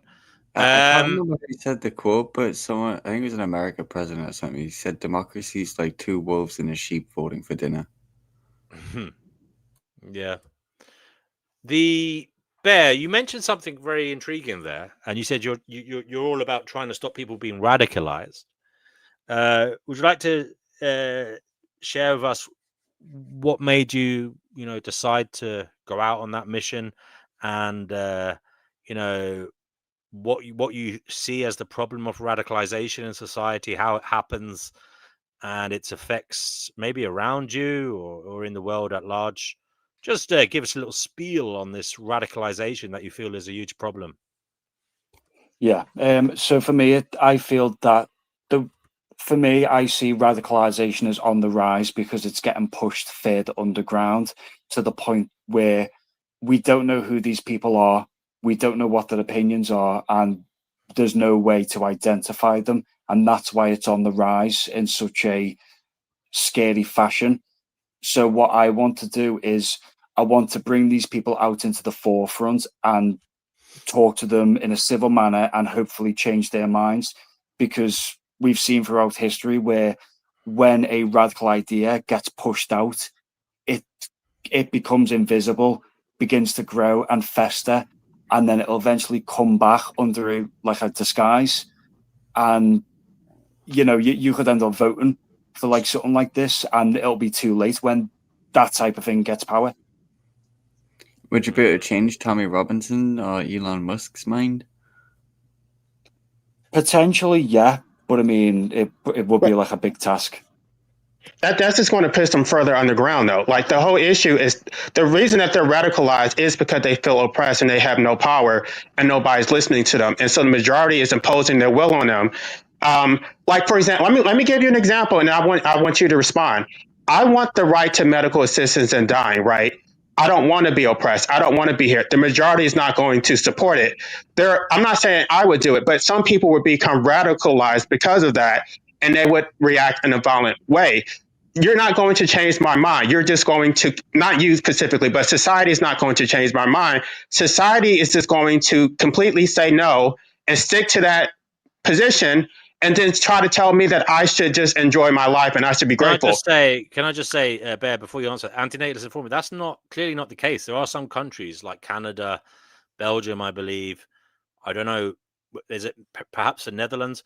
There are places in the world where you can ask to die, and apparently you can do so for mental health reasons. So if you're terminally ill, the only country where you can do it, apparently you can do it for mental health reasons as well. And I know I definitely read stories about it in Belgium. Sorry, go ahead. You don't have to be in Canada, but they just changed the law in Canada.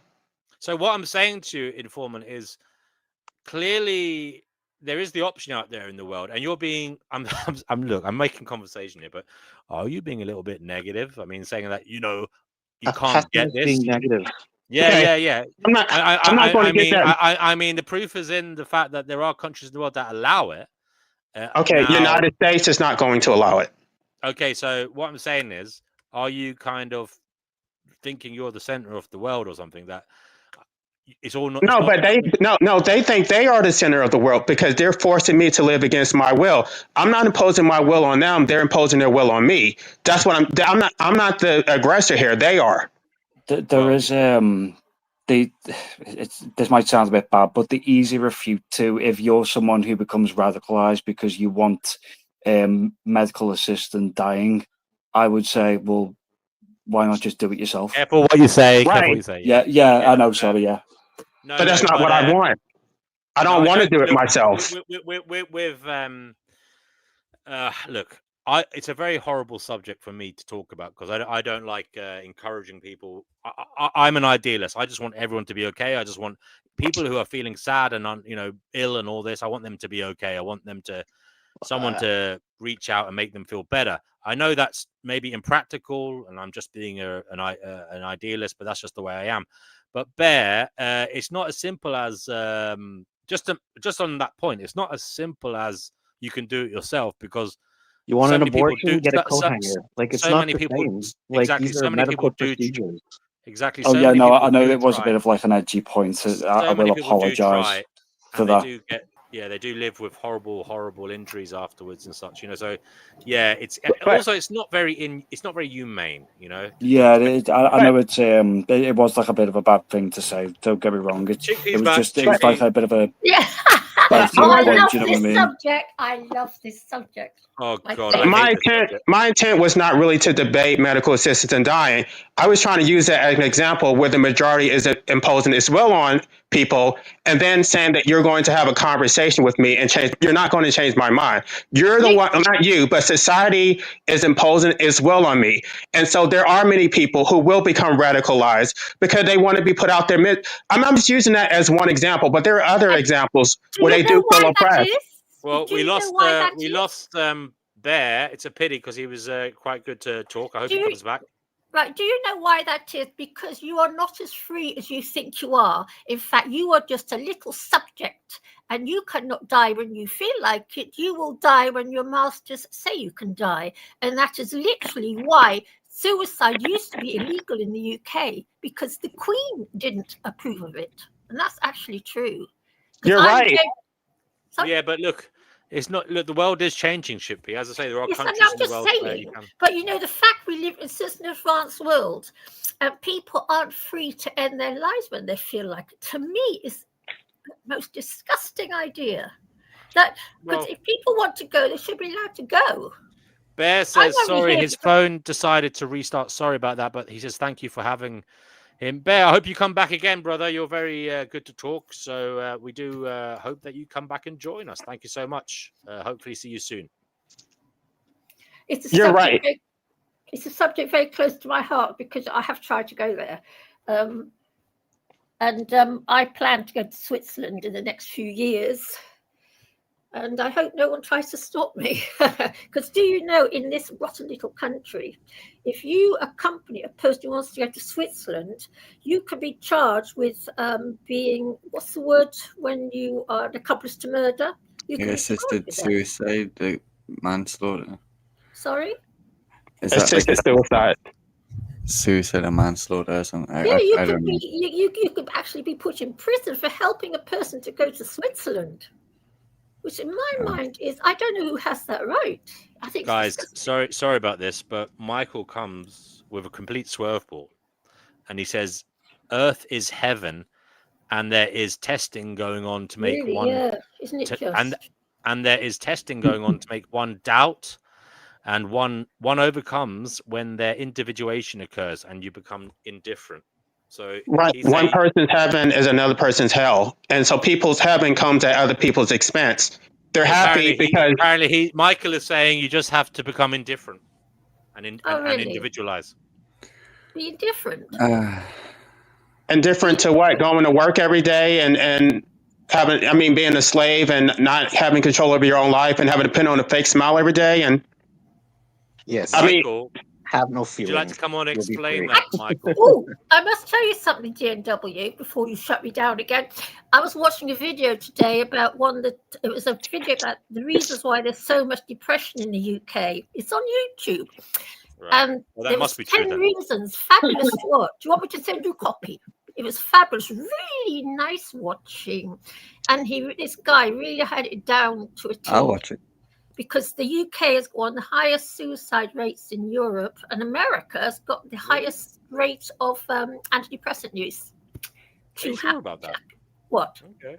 The highest suicide rates, I don't know. Very high suicide rates, especially with young people trying to I commit think it's suicide. mostly the weather. I mean, I hate the grey skies every freaking day. Yes, and the great buildings. That makes sense because apparently some of the Scandinavian countries and Sweden, Norway, apparently Iceland as well. You would go mental living in Iceland, wouldn't you? Because half the year it's fucking dark and the other half of the year it's bright. I mean, what the fuck? It's pretty much England, mate. And- Like, But they have almost like I don't know what the No, I have get almost you. like 24-hour Right. nights and 24-hour days. You know, it's like, But Yeah, don't yeah. you nuts? Don't you think the buildings in this country are ugly now? yeah. They really depressed me. I can't go to the city. I used to love the city, and now they've turned to an absolute shit tip. It used Michael to be comes such a in. lovely place. Michael gives us another little excerpt from his upcoming book on self-help. He says, "I do not have to wash my dishes. I get to wash my dishes. Oh, lucky you. Attitude is everything. No, I disagree. Right. And I if you don't get wash your to- dishes, you don't have any dishes to eat from. Or if you don't clean your house, then your house, you know what I mean? Like, yeah, you can choose to not Like clean it, Jordan but Peterson. You're sounding like Jordan Peterson, then, informant. I'm joking. Sorry, go ahead. I'm sorry for interrupting you. I wanna really would. make an The guy who appropriate dropped down, I wish he would come back because I want to hear his response about the radicalization, that the conditions that people live I under. hope he'll come back again soon because he was a good guy to talk, wasn't he? So yeah. And on the subject of, do you know that Switzerland costs about 20 grand to get yourself put down? Oh my god. It's very expensive if you take into account the flights and everything. It costs about 20 grand. See, not only is it illegal if you kill yourself, it's also all your Because savings. we are the subjects of the king. We are all subjects of Charlie Boy, and we can't just leave when we feel like it. Okay, I have a question Actually, to you specifically. What? If our parents hadn't signed the birth certificate or something, would that mean we're not subject to the king? Well, you have to No, your parents have no. to, don't they? Say No, they because just that's not how stick the baby sovereignty existed before a birth certificate. What she's saying is absolutely right. Under the principle of sovereign, Jean-Jacques Rousseau wrote about this and the social contract, that the citizens are subjects of the sovereign. All private property is actually owned by the sovereign. You only have private property rights because that is a Right. privilege that is given to you by the sovereign. Yes. Hooray! You don't. You are free to leave at any moment. You are free to leave the country if you don't like it. That's what they'll But say what, to you. Go where? you buy a property that it's yours. It's not actually. It's only yours for as long as they I don't see know. fit The allowed to be informant, the yours. Pitcairn Islands are looking for people if you're interested. If I can That's old afford to stuff. go there and if I can find a way to earn a livelihood, but it's not practical for most people. Apparently, there's only 49 people living there, and they're all cousins, so they're looking for fresh blood, you know. But I don't think they want No antinatalists. dear like me, I shouldn't think. The Gary Gamer says it's not so much the weather; it's more to do with how unfriendly most people are. Oh dear, oh dear. Sorry to hear that, Gary Garner. Gary Garner. Sorry, I call it Gary Gamer. I'm sorry. Gary, you coming on here, mate? Michael says. Gary, you know me, I like it miserable. Michael says that he lived in paradise and was given the experience. There you go. Yeah.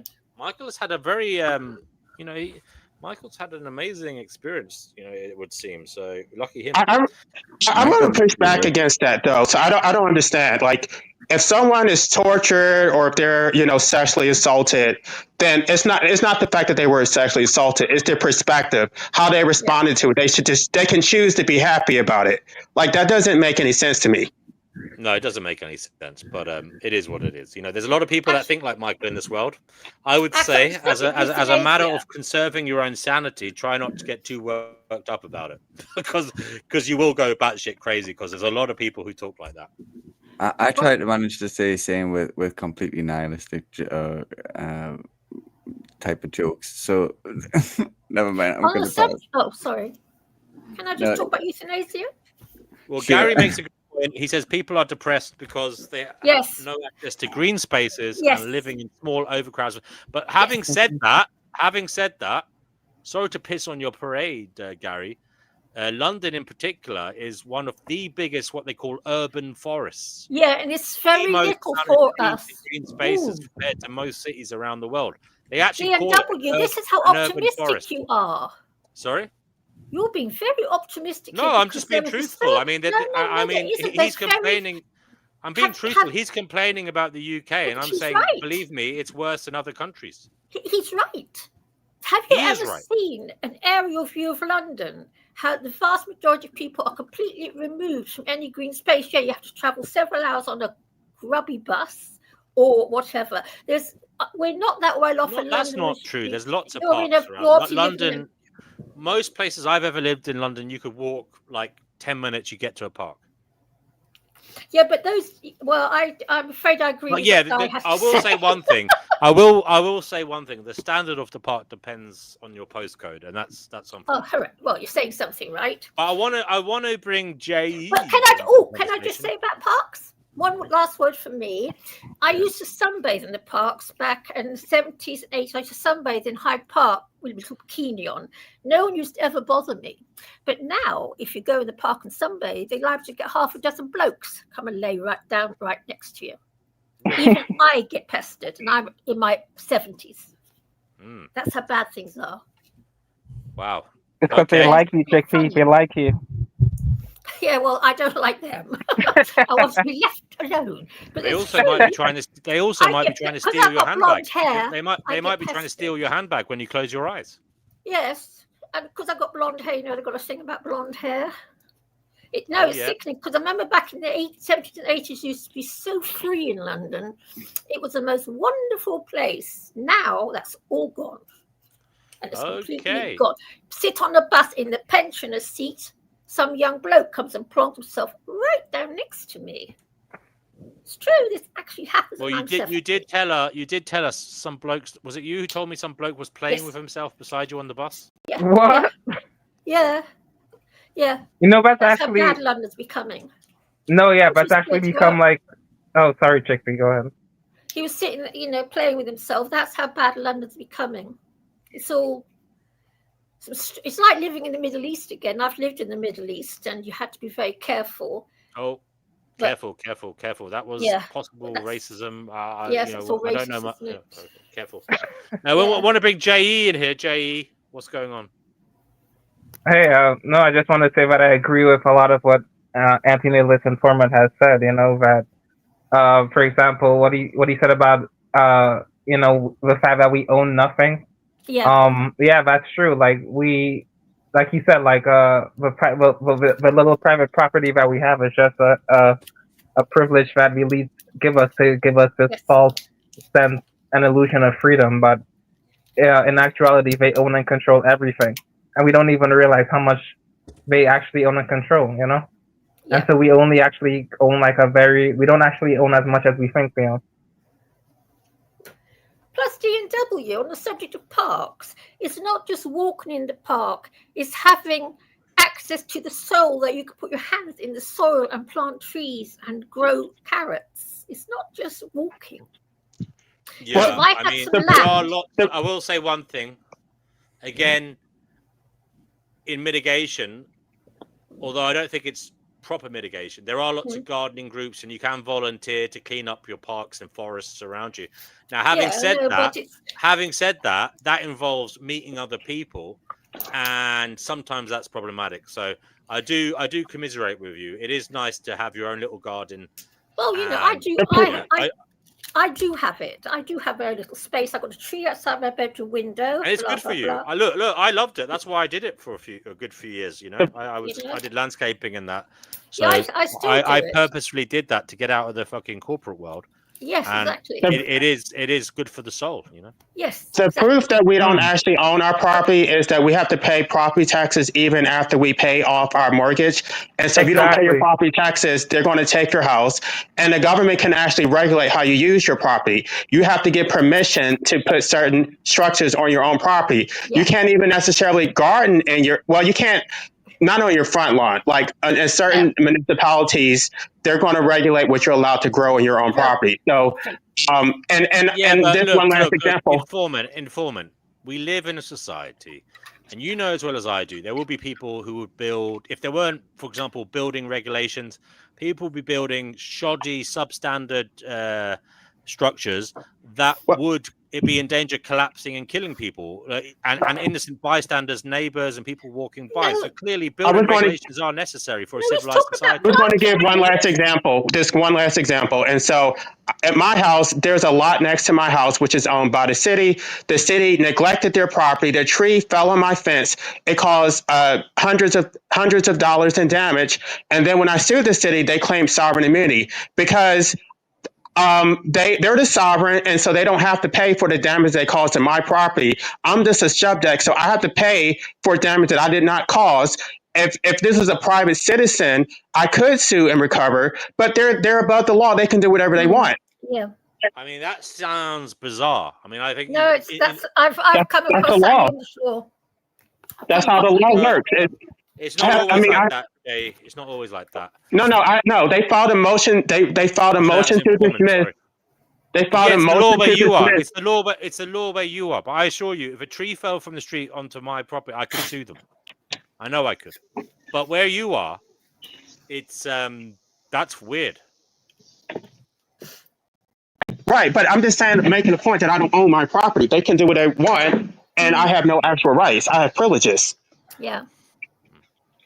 Yes, I've heard of this before, this sort of thing. And the same with people who live in blocks of flats, especially the ones who've got the RTB flats, and they're the second buyer, so to speak. So they didn't buy from the council. They bought from Can you explain what that is? RTB, right to buy. Right to buy. So that's people. Yeah. And if the council decide to knock that building down, they don't recompense you with the market value of the flat. They give you what they think the flat's worth. And so many people have lost a lot of cash with that. Honestly, you wouldn't believe what goes on. Well, I mean, I don't know why you'd want to buy a social housing flat. Well, anyway, you know, if you're female, you'd have to pay the fucking service charges and all that. And if I know quite a few people who've done it. I know quite a few in my block. My upstairs neighbour is a RTB, not a right to buy buyer, but she's a second-time buyer of the flat. Well, it's because it's to do with being working class. If you're a working class female, you are in competition with the whole of society. Now, indeed. Well, not just if you're a female, if you're a man as well. Gary says earn less than D&W. Women earn less than men. Well, in their motion to dismiss, I'm not sure anymore. Actually, yes, on average, I think a certain percentage of men outcompete women in the wages sector. But I think on average, if you go outside of that, I think maybe women could maybe earn more. I'm afraid I have to disagree with that one because depending what area the industry is, by the way. Well, you know, no, I think at the end of the day, the favour's still in favour of men. The whole thing, it's not so bad. But is it only a percentage of men? It'd be something interesting to look into. I'll have to look. Yes, it's something interesting. Look, I'm talking about working class men. Okay, I'm not talking about. Okay, yeah.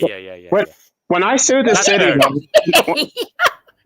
When I sued the city and they filed their motion to dismiss, they explained in detail why I don't have the right to sue, because property rights are granted by the state is sovereign, and unless the state has expressly waived sovereign immunity, I don't have the right to sue, which means that I don't actually own my property. Yeah. This wasn't like something like some aberration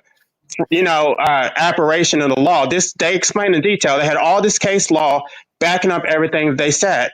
And the judge dismissed it without even a hearing. So until you have actually gone up against the legal system and actually see how this system actually works, it's like most people don't even know that. They don't know that they don't have the right to sue the government.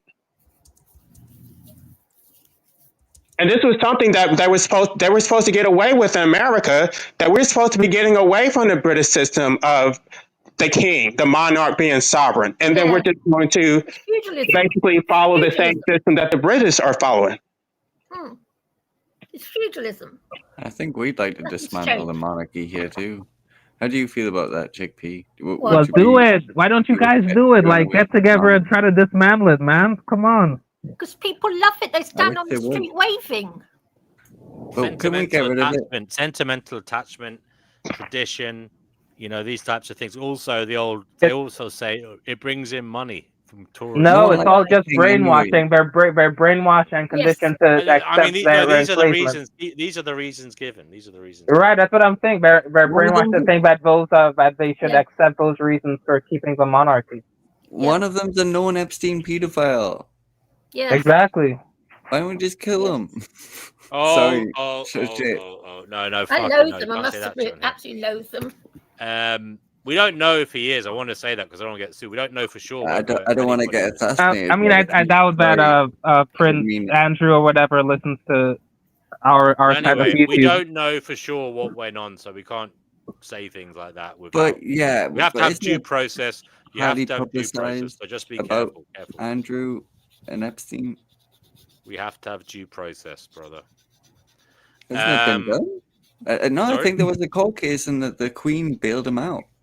Isn't that a No, thing? there wasn't a court case. No. There wasn't a court case. I'm for pretty sure that he had the settlement and she paid it. You actually. I think you could be right, actually. Now that Wait, he wasn't found guilty of anything. He wasn't found guilty. Well, no, because he settled out of court. Was it? Yeah, it was an out of court Settled settlement. out. It was an out of court settlement. Yeah, But because that's but still again, that guilt. doesn't mean. Hold on a second. That doesn't mean someone's guilty. Just 'cause Oh, it's an out of that court is settlement. a clear indication. Why would But she it's pay all not. those It's actually, millions? unfortunately, look. I don't want to get my challenge shit, but I'm sorry, but dude. you don't know for sure. Right, But look, here's another in general, conversation. listen, Piggy. I'll take in away general, from the in people. general, people sometimes settle out of court because A, they can't be bothered with going to court. Okay. B, because words stick. Okay. And if look, let's play devil's advocate. If someone is lying about you, okay, and saying you raped somebody, yeah, and they're willing to go to court, right, and they're willing to stand, right, and be questioned on that, and they're willing to go further and give really detailed lies about you raping them, even though you didn't, okay? As I said, that's going to damage your reputation, whether you like it or not. So, unfortunately, in this world, sometimes people who haven't done wrong are put in a difficult spot where the public or other people will believe the liar. Sometimes, I'm not obviously not all. This isn't the case. Not all women are lying, but a percentage do. It might be like, I don't know what it is, 1 in 100, 1 in 1,000. I don't know. And in those situations, it's very understandable why people might want to settle out of court.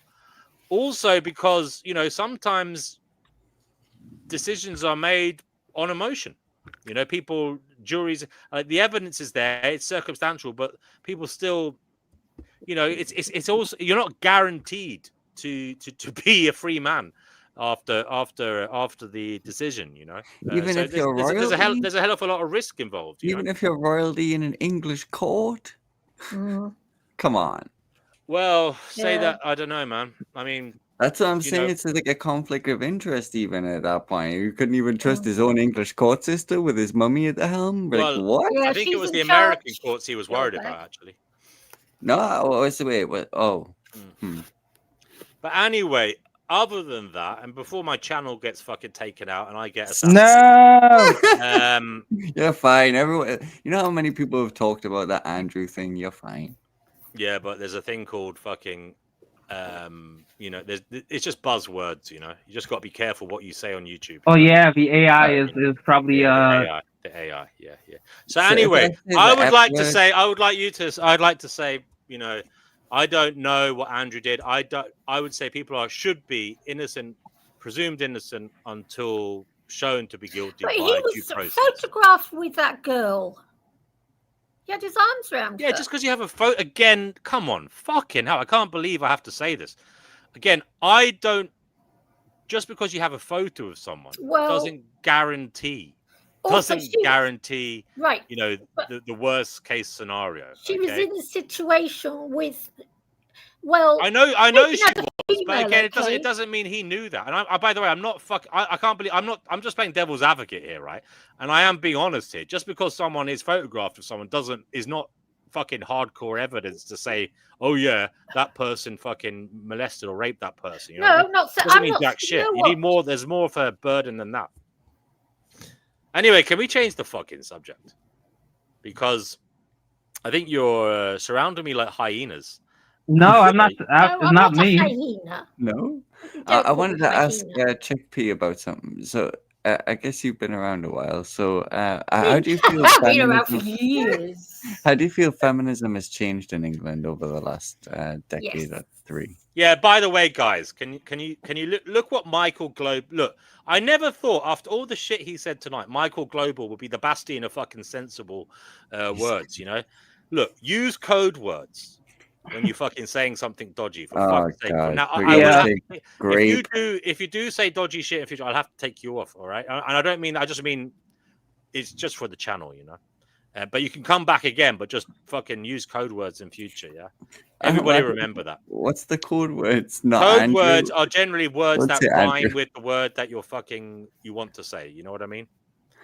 By the way, even I did it. I shouldn't have said the R word. I should have said grape or something. You know what I mean? Yeah. Right. Yeah. You know what I mean? The So grape. yeah, Right. look, we're all learning here. Unfortunately, this is the way you got to operate on the internet. So use code words, rhyme if you can. I don't know how many of you are poets. Hopefully, you can manage that. But yeah, Yeah. Instead of saying now F, instead of Fem- saying Epstein, say like Jeffrey F or something, or Webstein or something. Yeah. I don't know. all right. All Dado right, we can. rail. Well, that fucker's dead anyway, so fuck him. But I mean, everybody else who's still living, like, come on. Yeah. I really wanted Chickpea to respond to that question. Now, Brother Markinson says grape is bad, just like cheese pizza. I don't No, know. cheese pizza actually tastes pretty but I good, don't brother know. Marcus. What are you talking about? I'm wondering, is he talking about Pizzagate now? I don't know what the fuck's going on. You know what I mean? But anyway, if you know what Pizzagate is, Yeah. Yes. I do. I'm only Yeah. joking. Sorry. So we're all Let's go on. Let's conspiracy change the theories. fucking subject. On the subject of Onwards. euthanasia, actually. Oh, for Euthanasia. fuck's sake! Back to that. I just Okay, want to go ahead. say something on the subject. People think it's a terrible, terrible thing. Speaking as someone who's had at least half a dozen cats euthanized, it's actually a very, very peaceful thing. The Well, you cats say get- that, but there have been stories that it's incredibly painful. And Well, people who speaking as someone who's had.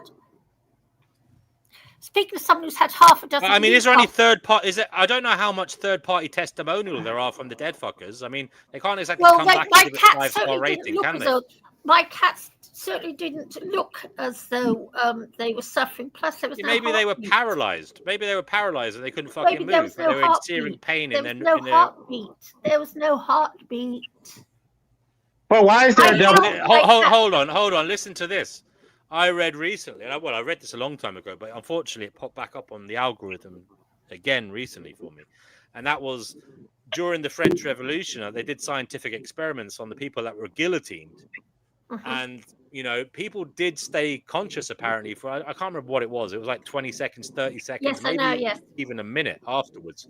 And like, it did seem that some of them were gasping, like their mouths were opening and closing, and they seemed to be in Yes. severe mental torment. Hens don't in be the so- hens what I'm saying in is- the slaughterhouse do the same. What I'm saying is, don't be convinced that euthanasia is pain-free and fucking absolutely. DNW, I was holding their little bodies. They died in my arms. I held them as Can they were you given. can you speak fucking meow language? You don't But know. why is there a double I standard told when it comes them to in my animals? arms. There's a double standard when it comes to animals. You're not. I mean, there's no. All these excuses about human beings terminate their own lives don't No, apply to that's animals. not what I'm saying. I'm saying don't be so sure that it's not pain-free. I mean, there Well, is how- testing. Well, certainly didn't. I mean, to be fair, now I've been half It's these not half a dozen. guaranteed. It's not guaranteed to be painful. Well, why couldn't I feel that? Why would there be? There'd be a heartbeat if they were alive. There would be a heartbeat. You can't live without a heartbeat. It's not possible. But those are the reasons they use to justify denying people the right to die. So it's not just like an opinion. That is their justification for saying that you don't have that right. Because we're trying to protect you, that you could suffer, you could experience pain. It's like, no, I'm an intelligent adult and I want that right for myself. If I have to suffer the pain, then I have made that decision. I don't think that society has the right to deprive me of that right. Actually, that's something else, because I did take a massive, massive overdose many, many years ago. I took a load of stuff. I didn't suffer any pain at all. I was in a coma for 5 days. When I came round, I wasn't in pain. I didn't have pain before I went unconscious. I didn't feel any pain at all. That was for 5 days. But on the flip side, though, that is the excuse that they actually use to keep people alive. They use the palliative care. They use the palliative. Incoming! But I don't care what they give to cats. In my opinion, and having been held 6 dying cats, they seem to die a very, very, very peaceful death. Hello to Yerf Dogs.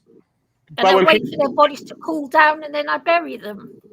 When people have stage 4 cancer, they put them on palliative care, and they say we're putting them on pain management so Therefore, they should not have the right to die because they're not in any pain. Yes, So I know it's wrong. if there's not any pain for someone who's living, why should there be any pain for someone who's dying? Because you can use those same pain management. But they give, to So I kill, think you give it 10 times more. wanted to have the right to die. But to kill a cat, you give it a load of stuff, anesthetic, I suppose. They give them a big needle. But anyway, I've seen cats die, and the cats that are euthanized do not suffer. Which one of you absolute wankers hasn't liked the video, by the way? Because there's only 3 likes. But other than that, you're very nice people. I want to say Yerf Dogs is here. Yerf Dogs, what's going on? You calling me a wanker? If you haven't liked the video, Like then the yes, video. I am. Young lady, if you haven't liked the video, you are an absolute wanker. Yerf Dogs, how are you doing? We can't hear you, Yerf Dogs. I don't know why. Would you like to see a cat? Yerf Dogs, if you're trying to speak, we can't hear you. Microphone. La la. La la. Yeah, you can show us your. I was gonna say you can show us your pussy, but yeah, well, you know what I mean. If you don't mind, I'm 70 years old. You shouldn't speak to me like that. I know, but I wasn't meaning that in any bad way. I literally was gonna say that wasn't a joke. I was literally gonna say that. But yeah, go ahead. Yeah, I don't like pussy. I like the opposite. Whoa. All right, getting a little bit too TMI here, guys. All right. What's wrong with being sex positive? No, it makes me puke as well. Don't worry. Chickpea. There she is. Chickpea. 1 second. I have to make Chickpea's camera bigger, don't I? Let me just try and do this. Where the hell is she? First of all, where the hell is she? Lala, say hello, Lala. Lala. Aww. I can't see her. Wait, I can't Oh, no, see. Where's it's Chickpea? Where's loading. Chickpea? I'm not seeing her. I see her. Oh, okay. There she is. Can you hear me now? We We can hear Just you make yourself. Chickpea big so we can see Okay, her feline friend. Go ahead there. She's like, whee, Chickpea. There we go. Aww. Oh. There you go. I've made it bigger now, so you can actually do it again there because I want to see. Here she is. What's her name? Lala. La la la la la. Oh yes, Lala. we've met Lala before. Hello, Lala. Gorgeous. She was Hello to Brojo's 420 Cafe. He does these streams as well. Brojo, do you want to come on here, mate, and talk to us? Please do. Link is in the chat. Yerf, we can hear you now, loud and clear. Good. So, did you feel a need to come on and say something in particular? Oh, mate, I just thought I'd join in the conversation. Cool. Yep.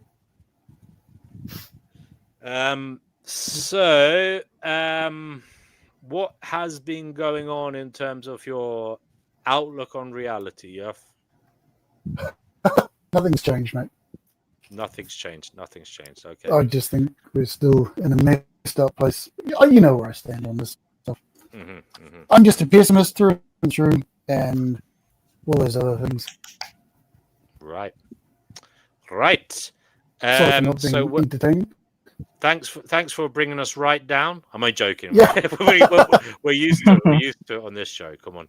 This is a safe space. You can say what you want, except if it's going to say that some royal has done something. Just want to ask, can you guys hear the fan rushing in the background? There's a bit of noise around here today.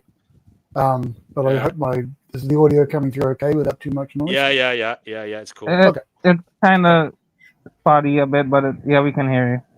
All right. Michael Global says reality is fake. There you go. Okay, thank you for that. Yeah, I've heard this before. Divine Hazel says when you're near the end of your life and you're having pain, the pain meds accelerate the dying process. I've heard that before, actually. Yeah, I've heard a lot of people basically die from morphine overdoses. You know. Yes. Yeah, the doctors slip in the morphine when things get a bit rough. Very nice morphine. Is it? Yes, it's lovely. I've had morphine. Okay. I had a friend. I have an older friend who used to have morphine lollipops for, I don't know what he had. He had some kind of arthritic pain or something. Yeah, I take codeine every day. Every day I take codeine. because I can't take NSAIDs, so I get lots of codeine instead. And it's very nice, and it really cheers me up for a while. It's Codeine Kid. Hello? Yes, I'm a codeine kid. Yes, we all know about your codeine addiction. So it's not my fault I've got the illness. No, I'm not. Sorry, that wasn't in any way. Sorry. Do you know what? That was a bit bollocky. I apologize. You're jealous because you can't be a codeine addict. You know, you like me being grumpy though. So yeah, I like grumpy men, so it doesn't matter. You can't complain. Yeah, Michael says they're addicted to placebos. Michael is in a very funny mood tonight. I've never seen Michael this. He usually does say interesting things, but he's really on one tonight. You know, he used to be called Global. If you remember, there was someone called Global. Oh, that's he's that guy. Okay. It's that guy, yeah. But he's really on one tonight. Global. I'm not sure if you've. I reckon you've taken something more than a placebo tonight, because either that or you're possessed by a completely different personality, which is worrying. But other than all of that, anything else in the news, folks, that we should be discussing or, putting our attention to? What about that girl who got murdered on that bus? But you know what? That blonde girl? Yeah. What I found so terrible was that nobody went to her. Nobody went and sat with her to. Well, apparently, I haven't seen the full video, and I don't want to watch it because it's a horror story. Yeah, it's pretty brutal. It's really bad. That people could be like. But I heard that some people did go to her. No, they didn't. No. Yeah, I think it's easy to get caught up in nobody did anything. I've got a funny feeling most the people around were just so engrossed in themselves they didn't know what was going on. Not just that guy. When I'm on the train, I'm not looking around and just checking to see everyone's okay. I'm reading a book or watching my phone or something, as is everybody else. Not just that chickpea. I mean, I like to think I'd get involved, Yeah. But the point is, if you were on that bus and you looked and someone's throat had been slit and there's blood rushing out of it, yes, and then you see some big fucker with a fucking massive blade. Yes. Yeah. I think, and you didn't have a weapon yourself, right? Yeah. I think a lot of people would try and get the fuck out of that bus, Terrible. Yeah. Isn't it terrible? Or they probably want to look away so they don't. People did try to help her. He said 3 people did try to help her. They probably want to look away as well, so they don't sort of catch eye contact with the killer, Oh yeah, there's a lot of shit will go on. I mean, look, it's easy to be a hero online, but I'm no hero. I would want to fucking move away from there as fast as I could, Yeah, I'd be terrified. I'm gonna get too scared to go on a bus. Chickpea, what do you think of this? This kind of chivalrous expectation in society where men should step in and help. What do you think of that as a woman? Well, when we see a damsel in distress, we're told we should step in. I mean, I've done it plenty of times in my life, but there is the view from some quarters that men don't get much thanks for it, and it's just an expectation, a burden on our shoulders. But is that just an acceptable part of being a man? I suppose it's just I want the female perspective, because obviously I don't like to see a female in danger or in the throngs of being attacked or whatever. But what do you feel of the expectation on men? Do you think it's fair? Good Lord. Do you think there is an expectation on men?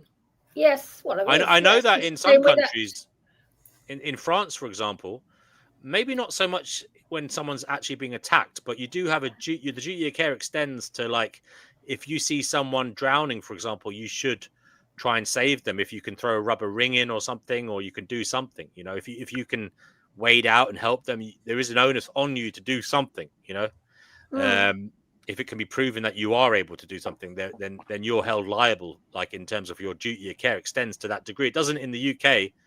In the UK, if I saw someone drowning in a lake, I actually am not legally obliged to try and help them. Now, I would help them, but I'm just saying the law in this country is such that you're not legally obliged to help them, which I suppose speaks volumes in some ways. See, because I'd try and help them and I'd end up drowning somehow. That's why. Well, yeah, there is that. People do. No, there's many times that does happen. But yeah, I'll go back to Chickpea. What do you think of this expectation on men's shoulders in general in society to jump in and do something? Did I tell Not just you? for women, but for their fellow citizens. Did I tell you many, many years ago I saw a schoolboy being beaten up in Hackney? And I went into that crowd of schoolboys. Was it by a group of girls, was it? Or was it No, he was being beaten by boys. One boy being beaten up by a crowd of boys. I don't know how mad I am, but I actually intervened. And I went mental. Yeah. I mean, look, so I don't know. It's a very difficult one. I like to think I haven't been in that situation myself.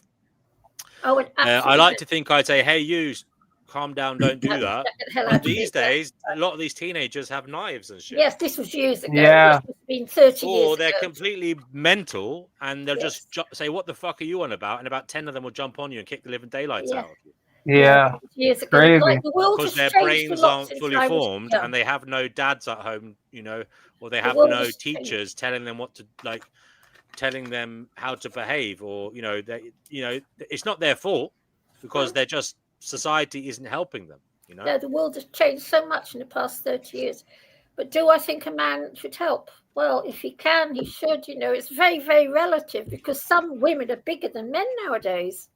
Yeah. And I wouldn't like to get into one of these fights. Some of these. What about if there are two? What about if there's two women walking down the street and they're beating the absolute living daylights out of each other? What should I do?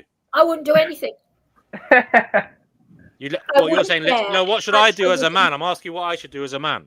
Well, to be perfectly honest with you, they want to beat each other up, let them. That's interesting. But how do you know one of them isn't being attacked by the other one? Yeah, that's good. And she doesn't want to be attacked. Ask the bystanders. Ask if it's mutual Because combat or if one's a crazy bitch. No, it's interesting because I believe there is some element of gender bias, gender blindness here, all right? Because yeah, there is. I believe what Chickpea said there is she'd let them do it because they're both women. I think a lot of men, I have friends like this, right? My friend says he doesn't get involved when he sees two blokes fighting, because I don't forget, I used to work in bars. I used to have to break up fights quite a bit. Yeah.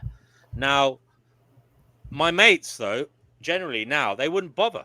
And one of my friends says he'd never bother because two blokes let them at it, because first of all, you don't actually, because if you try to stop it, you could get hurt, obviously, but also if you don't know what's going on, you're better off not getting involved because someone could have done something really bad, like it might be justified. You know what I mean? So it's like, just don't get involved.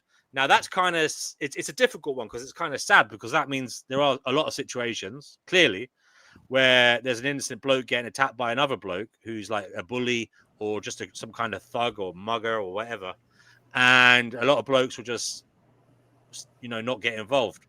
But I think, I don't know, we could do a little vote here. I think most blokes would try to intervene in that instance as well. They would say, hey guys, come on, something like that, at least make a vocal attempt. Maybe in the UK. What would you do? I think I'd make at least a vocal attempt, And actually, I genuinely think if they weren't like much bigger than me, I might even try and pull them apart, But look, the truth is, we live in a brutal world, and you could just get fucking knifed. That's the thing. Like, it depends on the So scenario. what do you like have really restrictive laws and OC spray over there or something? We don't have pepper spray. We're not allowed to carry pepper spray now. Oh shit. Okay, I see why then. Yeah, that definitely makes things challenging. Not allowed to carry scissors. Sorry? Not allowed to carry scissors. Yeah, but what would you guys do? I'm asking you, what would you do if you saw two blokes fighting on the side of the street? I would do nothing. And you didn't know, you just came upon it and they were like, bloody walk the other way. What would you do? It would depend on the context. It's a case-by-case basis. You never know how you're going to respond. But I mean, yeah, I don't know. I don't know. I mean, I've got to claim the younger card. When I was younger, I had no problem stepping, and I've done it not a lot of times, maybe 2 or 3 times. Now I'm just not so sure. Yeah. Because you never know who's carrying that. Yeah. I mean, yeah, like you said before, I mean, it could be a knife attack. I mean, I don't want to be on the receiving end of that for two idiots on the street. That's crazy. So I don't know. I mean, I remember being at a train station once, right? And I was up. There was a bridge. I was on the bridge, overlooking the street below, right? and there was a bloke beating his woman, right? Yeah, this is true story, right? And he was slapping her, right? And he was on the other side of the street, but they obviously have to having a load of drink and probably coked off their head, right? And basically he was slapping. So I said, "Oi!" like that, right? And I did a huge yell and I said, "Leave her the fuck alone," like in as fucking aggressive voice as I could muster, right? Anyway, this cunt comes towards me, right? Then, by the way, it's quite a walk. He had to cross over like quite a wide road. He's trying to get up the steps to the station. And you know what the woman said? She didn't run off. Do you know what she said? She shouted at me, Leave my man alone. Yeah, mind your own business. She said, "Mind your business, you nosy cunt." Wow. Right? Wow. And then I had this big, brutal fucking look. He wasn't bigger than me, but I don't know if any of you guys have ever seen a coked up fucking steroid fucking crazy bastard. You know when they're like big, like he was small, but he had a low center of gravity, but he was obviously on steroids and he was coked up. I mean, this is a situation where if you could fight him, but you need to be. Look, it could go either way. You know what I mean? Like this guy's off his nut, and like he obviously is a psychopath as well. That was thrown into it as well. So it's like this guy's going for your jugular. You're trying to make the peace, right? And you're trying to do a little bit of self-defense, but he's literally trying to kill you. You know what I mean? So it's one of those. Luckily, my train came just in time. And I fucking jumped on it and I ran down to the other end of the train. You know what I mean? Because they're long, obviously very long trains. And I saw him on the fucking platform. He came up the steps, obviously, into the station. He was standing on the platform just as the train was going. So I did get away. But yeah, it's just an example of you get involved and yeah. I tried to save the damsel in distress and she said, "Stay out of what she said, stop being a nosy cunt." Yeah, where some people only understand the power dynamics, man. It's crazy. It's like, hold on. It's like at that I'm point just you have to go, witnessing you are my getting business, abused. I own you. And then suddenly, you're the fucking man in the situation. Okay, I'll shut up. It's crazy. Like the expectation is like, yes, you should help us, except you should read our minds and know when not to help us. So yeah, you should have helped, but no, you shouldn't have helped like that. Thank you, Marcus. Hello, Retro. Are you coming on, sir? Marcus, obviously, if you want to come back, you can. He said he's just listening for now. Divine, do you want to come on? Guys, I'm going to bail soon. But anyway, lucky for you, Guy is here. So I will listen, but I'll probably go in a little bit because I've got to let my dog out for a crap, basically. Sorry to start on shit and end on shit in terms of my contribution. Isn't that life, though? It's true. Yeah. No, Brother Marcus is also leaving. See you, Brother Marcus. Brother Marcus says, "Good night, everyone. It was lovely to see good portion of the band back together again. Thank you. And thank you, Brother Marcus, for your contribution. As always, we are privileged to have you here. Thank you so much." Divine says, she was going down the street one day and a man was beating his wife. She said she got out of her car, walked up the driveway and asked him what he was doing and he stopped hitting her. Okay, well, that's good. What happened then, though? Did he drive off with her and beat her somewhere else? I mean, see, that was the right answer. You just had to go up to her and say, like, "What are you doing?" That's a good. I suppose look. Let's try the next strategy here. You could say, "Excuse me, do you know where the nearest cafe is?" I beg your pardon. That's fucking brilliant, mate. Could you refrain from beating your wife in front of me? Just like fucking please? basically confuse them. You know what I mean? Yeah. So then, like it gives the victim a chance to run away. Yep. And it's not so aggressive that the perpetrator is going to come and kill you. You know what I mean? No, it's exactly. It's like nonviolent communication in essence. Their egos aren't going to get as reactive. That's brilliant. Yeah. No, that's actually it reminds me, I saw this video a while of a subway fight where somebody pants the perpetrator, the guy attacking the victim, and the dude just stopped attacking instantly, got so embarrassed and pulled his pants back up. It was like, ever since I saw that video, I'm like, I'm amazed I haven't seen more videos like that. We had ways to diffuse a hostile situation. That's interesting. On all this, when I was young, you never saw this happening. back in the 60s, Yeah. 70s, 80s. Yeah. I find society has become so I do believe violent. What do you think you is do. caused You it? do. I do think have it's a to lot keep to a do with relative. TV. What's that? You do have to keep a relative level of fitness if you want to walk around in the Yeah, I city don't go out alone. after 9 o'clock in the morning. Yeah. I drink my coffee at 6. I About think you 9 hit on o'clock, something I'm really in quite bed. important there, DNW. Yeah. That's important. Yeah. No, I it's think- so I think- true. Yeah. I think you need You got to I first of think all, you got to be guys- able to yeah, run away, right? First of all, you Yeah, got to be able to yeah. run a bit, yeah. Yeah. And secondly, you got to have some level of fitness in case you do have to push someone or punch someone or whatever. Like I agree. really believe martial arts, combat is important for a bloke and a woman actually as well. Yeah. Or There get, are or get down certain, to the boxing gym or do something. yeah, so you've yeah, got do at least something, a chance. you do something, Just go out at 6 in the morning. I will do say, nothing. there are. My friend teaches women. He's not Jewish, before you say it, but he does teach women. He teaches women Krav Maga. You know Krav Maga, right? He swears by Krav Maga, right? And he teaches women it as self-defense. And yeah, there are some. Yeah, basically everyone should learn the basics of self-defense. Yeah. As in Yeah. like what to do if someone points a knife at you, what to do if someone grabs you by the throat, what to do if someone grabs you from behind, all these types of things. You should know the basics of how to get out of those situations. Now, it may not work, but at least if you try, you have a chance, And I think what you said as well about running, like it is a good thing about running. Don't fight if you don't need to. Get the hell away from there. So if you are attacked, obviously you do your self-defense, whatever, but don't stick around to kill the guy.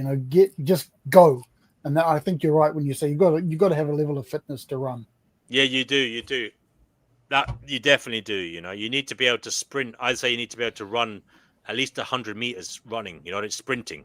That is to get the fuck away. Yeah, at a constant, because most people can't. So most attackers won't be able to, and they think you're too much. You're too much. No, but that even if they can, it gives you a chance to get to somewhere where there's people. Yeah. You know what I mean? Yep. Or onto a road. I tell you the story. I was chased by 4 dudes a few years ago, right? As I was walking along at night from my friends, and 4 of them chased me, and I managed to fucking sprint down this high street, and I got away, right? But I was huffing and puffing after it, and that's when I realized this.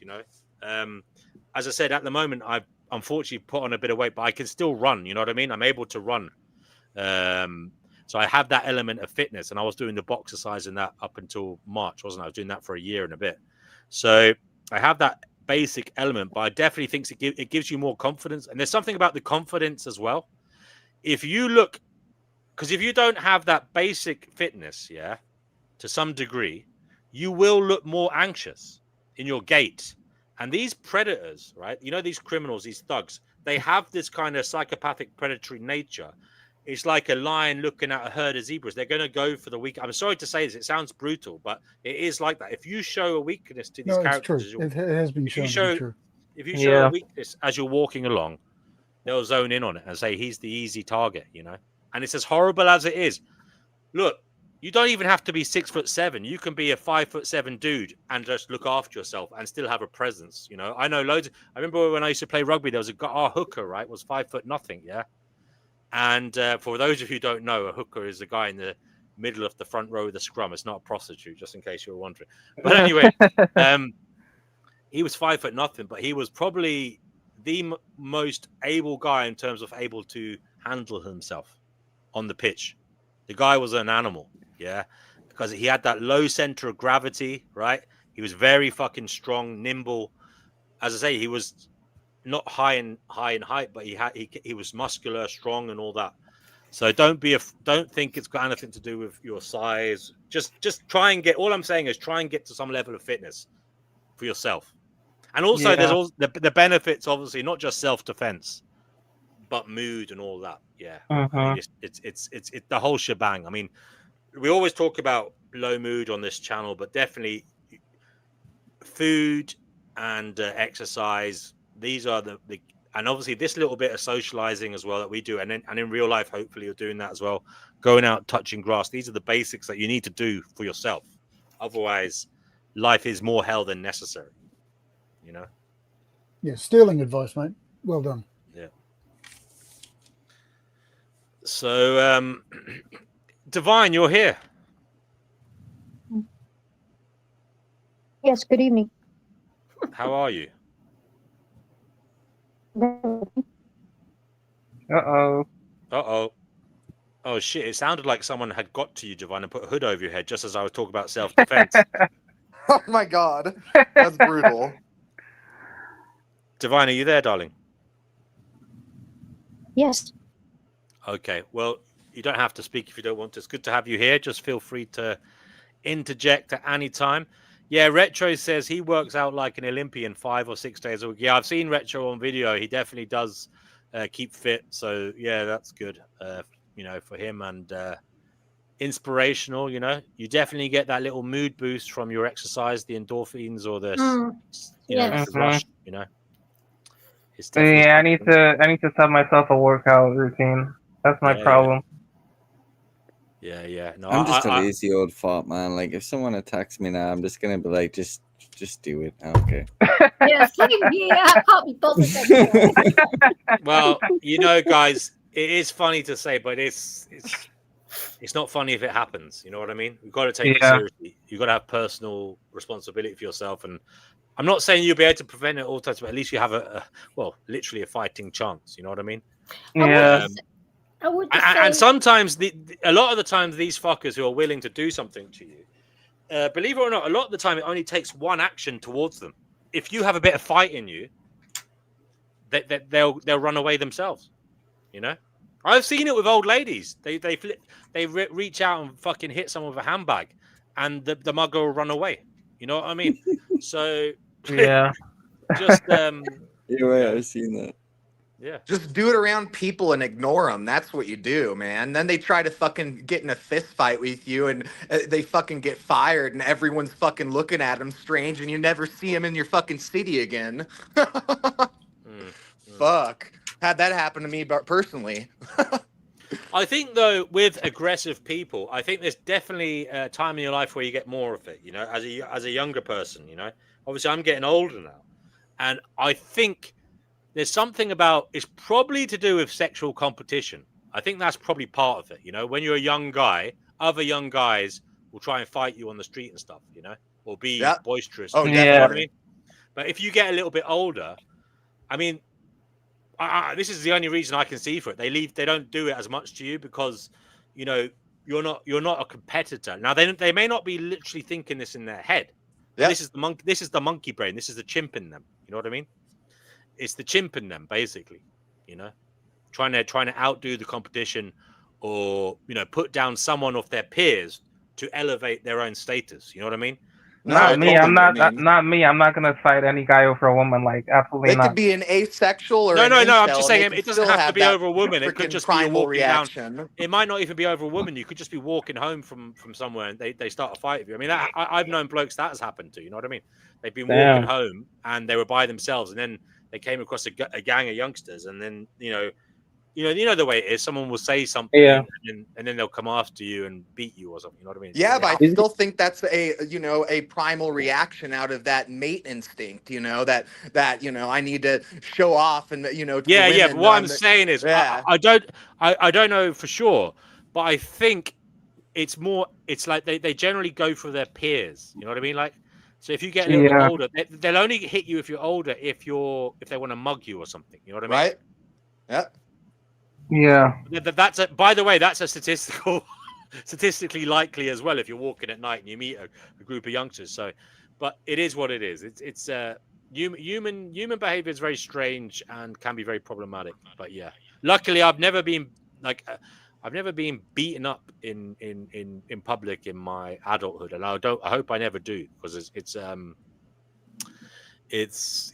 feel sorry for anybody who goes through that, man. Yeah. Well, if they attack me, I will bite them. Yeah, that's apparently that is apparently a good thing to do. Bite their fingers or something. If they've bite got in the face. Bite. Well, you really need to be brutal. If someone is attacking you, you need to be brutal. You need to bite their ear, bite their. No, for real. I'm a pacifist, but I'm ready to go Rick Grimes on someone's ass if they ever do that at me. grab I'll them tell by you the something. testicles and fucking rip them off, fucking poke them in the Just eye, fucking bite their throat out, bro. Just be a Ah, zombie, that's so man. gory. poke them in the eye. Did I tell you In I did actual it fact, once? I'll give you something. A good place to go is the Adam's apple, or the throat of a dude. Oh Yeah, no. no, Like Ah, if you box For that, reals. if you punch that, or you hit it with the side of your hand like really hard, Crush or the the- larynx. did I yeah, tell yeah, you I that did that when I was in the fucking mob? Did I tell you I that did when I was in the Navy to an officer? I bit this officer in his face because he sort of turned on me. And for months he was walking around with a big plaster bandage on his cheeks with a whole lot of revolting septic Silence of the Lambs. Oh my You gave him God. a scarlet and letter. my That's boss awesome. knew. Hey, guys. Good morning, Clarence. No, my boss So wait, knew. It's so funny. Prince Andrew is bad, Yeah. but we could just talk about. Oh, shut up, cannibalism, that's fuck's sake. fine. wait, don't say that. Right. I'm gonna get a little drink here. But what I don't understand is about I'm these gonna women. listen, guys, but I'm gonna f off. I'm gonna let Gaia do it. I'll listen. Yeah. Bring us back some Shirley Temple. Yeah, I might come back in a bit, but I will listen. As I say, I'm gonna bring my dog out, and then I'm gonna have a little drink in that. But I have to go to bed soon anyway. But yeah, I'm listening anyway. All right. For sure. All right. See you in a bit. Who's going? DNW. Oh. So yeah, But what do you I say? You have to understand- hit them in the Adam's apple. What I don't understand is women who get raped, right? If men force oral sex on them, why don't they just bite the willy off? I don't. Oh, understand I'm 100% in agreement with that. If every woman did that, no Yeah, men I would be don't fucking understand, doing because I that. know I would. Because Yeah. that's a surefire way to kill a man. I would bite the Or bloody just thing off. punch them in the balls, right? Well, I can't punch, but I can't half bite. Yeah, kick no, them- when it's in Bite your the mouth, you bloody thing fucking off. bite. For reals. There's like a fucking artery that runs through that shit. You know, if every Yeah. fucking woman was doing that, no men would fucking I do just that. don't understand what is wrong I'm with these sorry, women. I have to completely wholeheartedly disagree. I can't condone penis biting. Really? No Well, Lorraine Bobbitt's in the don't chat. me No, then. no. Think about it seriously, man. Like, if I was with my girl, right, and she was like really mad at me or something, I can't just go bite her clit off. That's But, fucking, that's so mutilation. I'm talking about rape now. Yeah, what if Well, people she fucking might be raping your raping me. face with their Yeah, genitals, but man? Like, fuck. Men get raped too. Yeah, that's Well- where we were coming Will from a you different, fuckers? I go away for 5 fucking seconds. All right. It wasn't I have to me come this back here, time. for fuck's sake. All right. No, but seriously, surely if a woman's getting raped, the men Divine! use Oh, oral sorry, not sex divine. on- Fucking chickpea. Use a different word, can you? Right, so if women Get in the habit of get not raped, saying the fucking dodgy words. All right. Bye. Let's talk about cheesecake recipes for a bit. Yeah. good ones.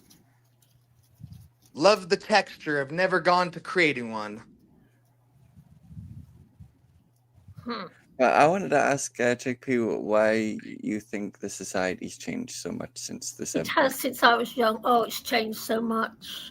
Well, I tell Yeah. you, when I was young, well, I used to be a bit of a wild child when I was young, and I was drinking, smoking, you name it, I was up to it. But never, ever once did it ever come to any harm. Never, ever once. And I used to really play up big time. You know, I was no paragon of virtue, but I never once came to any harm. Whereas now, like in London, I used to go sunbathing in the park, and I used to wear a tiny bikini. I'd be there with my tranny and my cigarettes. No one ever came near me, nobody. Now, I go and sit in the park. I get men come sitting right next to me, weird men. I'm 70 years old. That's Well, how why do you think that is? Because that's how much England has changed. They're not just like, When I was young, men would never approach a woman just out of the blue. It wouldn't happen. wait, that makes no sense. Never? I'm really confused with that one. What- I've heard what- the exact opposite with generational dynamics on that. This was, you weren't alive then, I can assure you, back in No, the 60s, I know. Obviously, I 70s, wasn't 80s. alive. I'm just saying from what I've heard from other people your age and what I've read in history books and whatnot. Maybe it's a cultural thing. Maybe it's different in England versus the U.S. But Mhm. from what I've read, it's always been where there's fucking 5 men chasing one woman. They're No, all trying to fucking get her to marry them and stuff. It's crazy no, it wasn't like that. Well, not here in the UK, certainly not. for It was sure. such. England used to be, such a lovely, safe country. And I used to be quite boozy when I was young, and I used to often walk all the way from the city back down to the East End where I lived. Nobody would bother me. Nobody. Whereas now, get out of my effing way, you effing see. This lot of nonsense goes on. Oh my god. It's scary. It's changed beyond belief. And the same with the buses and the tubes and the trains. So do you have Walmarts over there in England? Well, we have not. No, we don't have a Walmart. We have Oh, all right. So at least you don't have Asda to or deal with the something, I suppose. Walmartians. Wall Martians. Yeah. we You've have never it, heard but that? it's called No. Asda. So yeah, we have it, but yeah, it's a different name. No, the world's changed a lot in the past. I swear though, that's a thing, man. You go to Walmart versus any other grocery store, man, and just the people there, the attitude, it's crazy. Yes, I know. I watched videos of it online. Oh, it's abysmal. It's so Yes. fucking nasty. And now Yes. they've bougied up the Walmarts over here. They have all these giant displays and brand name clothing, Yes. and I'm like, wow, you're pricing out all your customers. Brilliant decisions. Yeah, I find America a bit too high energy for me. I prefer the lower energy of England and Europe in general. Yeah. I feel you with that when it comes to cities. I've always wanted to move out to rural living. Yes, I want to. Yes. I'm like city living, even a middle-sized, smaller-sized city. They're just too fucking big, too chaotic. Yes, London has become like that. It used to be a very serene city, London. Yeah. People, it used to be a very serene city. No, my city was more like that when I was growing up. There was only like 200, 300,000, pretty much year round. And now we get so many freaking tourists, every single week, that we're adding 100,000 people to our area easily, more like 200,000. So it's these aren't tourists we're having here. It's the rest they're moving in for good. There's no housing, no jobs, and all these people. It's crazy. It's gone mad. Absolutely mental. Do you think London lost its manners? Yes. And London, when I first came, it was full of old buildings, beautiful old buildings that was from the Victorian era. They've all been pulled down and replaced by these horrible skyscrapers. Oh God! And they give me anxiety attacks. Who's been doing that? Is that just been like the local councils or something? Yeah, they've ripped apart the city. The beautiful old city I of thought London. the local councils were all about the historical, aspects. No, of not England. in the City of London. City of London is a separate country to the rest of England, but like I know they have like those I think they're called blue plaques or whatever that and they place those outside of residences of certain influential people in history, things like that. Now all the old buildings in the city have all been ripped down for these horrible, ugly skyscrapers, like all that gentrification and fucking corporate madness. Yes. I feel you. I saw a video of that recently. I think it was in Skid Row in LA where they literally just walked a street over and there was all these fucking high rises and everything was bougie. There was all these little hipster restaurants. It was like, are you fucking kidding me? A block away from Skid Row? Yeah. Yes, I don't know. I don't want to make of anything anymore. But then I've always thought the world was a shithole anyway, so it's nothing new. I'm sure you didn't always think like that throughout your life. I did, like the last 20 years. I've always been very anti-natalist to my thinking. And I've always been very much into animal rights, everything since I was a little girl. And those two things have always been there. It's always been there. So you never had children? Good Lord, no. Really? No. I'm so thankful to not have any. I'm so grateful. At least I was born in the era of where we didn't have to have them. I prefer cats. I'll have children when the governments fall apart. I'm waiting until then. Might not happen, but who knows? No, me neither. No. No, I've never regretted it. Not for I'm just saying the one. government bureaucracy when it comes to child giving is absolute insanity. The children have no rights, the parent have no rights, the children are just property. It's disgusting. Yep. I guess we're It's all so raised. bad for your stomach muscles. Oh God. Oh dear. Yeah. I prefer cats. Cats are much nicer. So when would you say you would notice the shift in people's temperament? I've found since computers came into being, I noticed it because I used to work as a Mm. legal secretary in the City of London, and when it used to be really good fun, very affable in the office, and had all the girls, and as soon as computers came into being, our relationship started breaking down. Much as I love computers and much as I love the internet, I do love it, it has harmed us, I think. You mean between men and women? I don't know, because for the past 30 years I've been a man-free zone, so I wouldn't know. Hey, Chickpea, you're kind of breaking up. I've been a man-free zone for the past 30 years. So you think generally, why is that, if you don't mind me asking? Why I've been man-free zone? Because I had the op that cats have.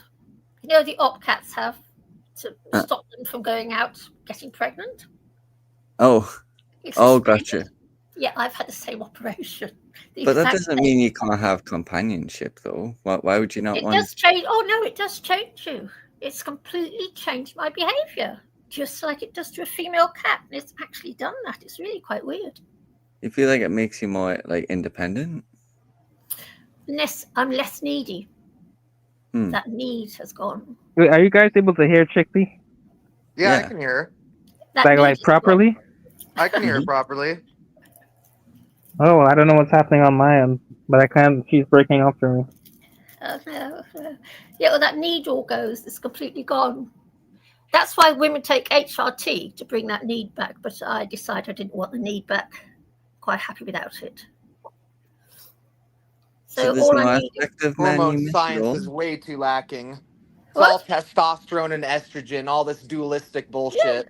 Yeah, we're all. It's like, okay, you all have psychological splitting and broadened this bias toward your science and made us all fucking worse off because of it. Like, yeah, we're hormonally designed to breed. I'm just saying, like, as a transgender person, I think they might be a hidden third hormone that we have not discovered yet. I know a lot of people will be like, that's like saying that the gays have a gay gene, but no, I'm not. No, the the like gay, that. that's something to do with parental upbringing. And I know so because my brother's gay, and I know exactly why he's gay. Well, they have found out that a lot of men raised in female dominant households grow up gay. Yes, so my that's brother's gay, and I know exactly why he's gay. And it's why do you think he's gay? Huh? Why do you think he's gay? My brother's gay because I come from a really screwed up past, and I think most gay people do. And I think if they don't have a strong, good parenting, and it's not just the mother, it's the father from both parents, you're going to end up pretty screwed up. And I think being homosexual is one of them, because if you're my mother, I never ever once saw my mother hug or cuddle my brother, never once. So my brother wouldn't have known how to make that cuddle kiss thing when he meets a girl. Wouldn't know how to do it because he hadn't been taught by his own mother. And my stepfather, well, he was a bloody waste of time anyway. So, well, that was his father, not my father. I could see why he is gay. Yes, because it's not in nature's interest to make it hormonal by simple virtue of the fact we're all here to breed. Oh, I don't think that. I think that's why gay people are here, is because we're not all here to breed. Don't you think? Oh, I believe the opposite, but no one knows the real truth. True.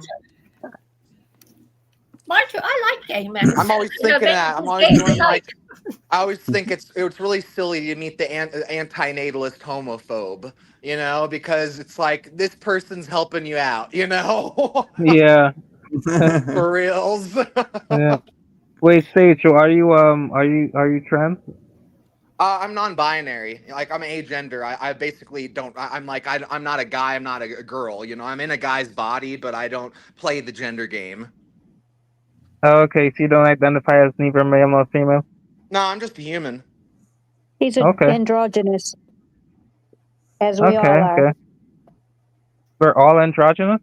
Well, actually, we if you all go are. into like deep theology of like the sex of God, like dive deep into the mysticism, it doesn't matter whether it's Abrahamic or Hindu. If you dive deep into the theology and background of God, it pretty much all the religions come to an agreement that God isn't just a male. He's not just a female. He's not transgender. He's all of the above. Oh, interesting. Because we Yeah. usually refer to God as he or him. Yeah, I know, but that's because of the cultural biases we have in different religions. You know, whether it's Hindu or Abrahamic religion, we have these cultures of patriarchy. Yeah. So we Yeah, use the that's That's true. wording to also enforce the patriarchy. Catholic driven too. Yep. Damn, always those damn Catholics, huh? It's Well, just religion as a remember whole. they It's had to make humans, things bro. their way, so they slanted everything their way, and their rules ruled, and they wanted you to think how they wanted you to think, so they can control you. Yeah. Yep. Oh, divine. I must tell you about the comfrey. You must tell people you know what comfrey does to sore joints. It Yeah, really, it's extremely good for really them. gets Yeah. rid of it. I'm really shocked by it. And did I tell you what it did for my broken elbow? When I went to see the doctor on the second week, he could not believe how much repair had taken place in that week.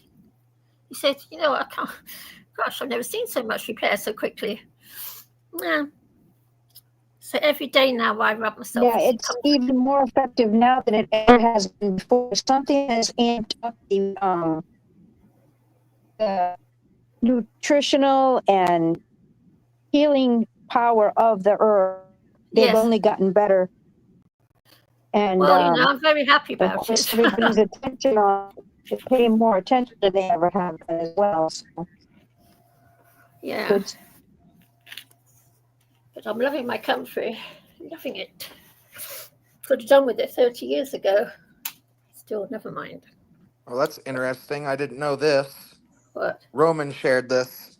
Male Yes. calico cats XXY climate Yes. filter. They're very rare. Yo, it's Yep. Beagle Equilibrium. So are male tortoise, very rare. What you so shocked about, Noodles? What are we talking about that's so shocking?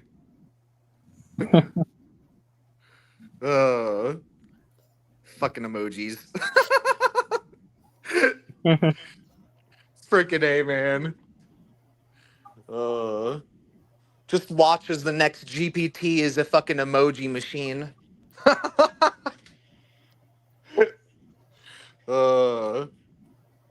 That AI though, man, that's getting trippy. Get used to it. It's going to get a lot worse. Oh, it's gonna get interesting, that's for sure. Because I'm still not anti-AI, but I'm way more critical AI than I was. I'm seeing things, falling apart, and I'm going, oh my god, these dudes are gonna collapse the whole industry if they don't fucking listen to me, like literally.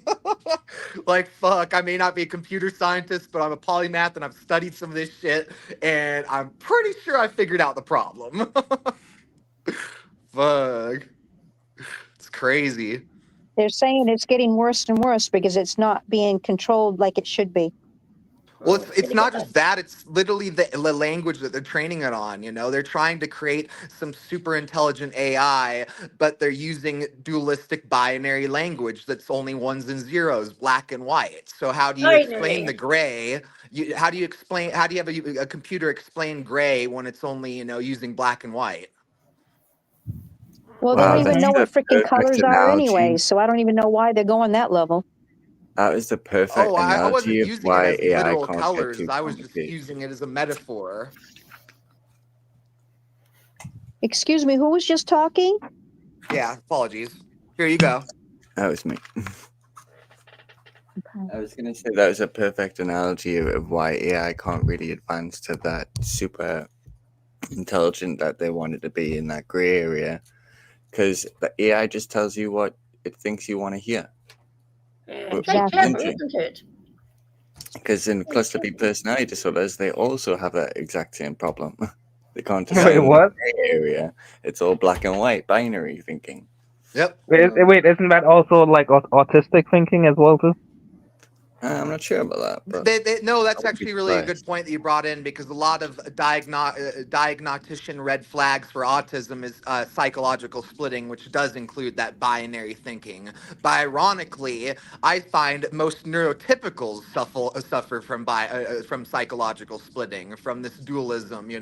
Oh, I'm a neurotypical Christian. It's good and evil, black and white. Like they can't Right. expand their fucking spiritual views. They can't fucking dive deeper. They're stuck at the first fucking level, because Would you this is what say? Yeah. I've really discovered, where there's this disconnect. Because I think it was Chickpea that was talking about how earlier in her years she did a lot of drugs and she's never had any problems with them. And I'm the same way. I've done tons of drugs throughout my life, but I've always used harm reduction, and I haven't just preached it, I've practiced it. And all my friends, they've passed away and died from drugs, and I've told them ahead of time, you need to get into harm reduction. Not a single one of them could practice it. And it's this one of these things where, I'm seeing all these people, preach harm reduction online, oh, I'm pro kratom, but then they're taking kratom extracts and they don't realize that they're contributing to the problem, that you're creating this fear culture that's going to get this thing banned that are a advocate of. So it's crazy, because nobody just goes the full distance. Everybody just puts 50% energy in things, Put 100% of energy in your things, man. Amen. For reals. Whole world of half-assers. Wait, Uh, look at what Retro said in the comments. They said that society is collapsed and that we're just in denial, so AI can only help poverty, drug abuse. Chaos isn't a result of AI, so AI I see as a good force compared to the barbaric system. Ooh, that was pretty damn good. Pretty apt, Roman. Pretty good. But I don't know, like you said, AI as well too, it's very limited in what it can do, and it only thinks in this binary way, so I don't know how much it can really help anyone. No, And plus, that's where they've done like 2 or 3 upgrades since I've been last was using the chat GBTs on a regular basis, and every single one of them I used the other night. I was having these epiphanies like crazy last night, and every single one of them is such a disappointment. I dialed down the factor. I dialed down what the problem was, and that's where it does come down to this computing, this logic levels, and how they use this binary computing, this language model. It's ridiculous. so technically, it's just like a freaking overglorified fucking calculator. Because In many ways, yes, saying it's more of a calculator of language than of math, but math is a language, I suppose. So yeah, no, that's a completely apt analogy. yeah, I don't think it's gonna be this, because they say things like AI is gonna take over the jobs for most of humanity over the next coming years. But like, do they mean like AI manufacturing, or do they mean like AI is in like all jobs? No, I know what you mean, because, from the transhumanist plight, originally it was about, getting rid of the labor jobs, the dangerous jobs, so our Mm. species could do, better and have more free time, not die, all these different, things. And it's quickly warped to where the capitalists have taken it, and now it is being put on all the creative, agencies. Let's just, replace fucking the film industry with AI generated fucking videos and shit. It's crazy. Yeah, you could have AI just making movies, Because probably better that's movies. where I'm 100% convinced too, that Hollywood is somehow has enough power in the geopolitical system to affect how they're releasing AI. Because with all these deep fakes, I would have sworn that Hollywood would have been making deep fakes before countries would start using them to create wars and stuff. And Mm. it seems like they don't even have Hollywood making them.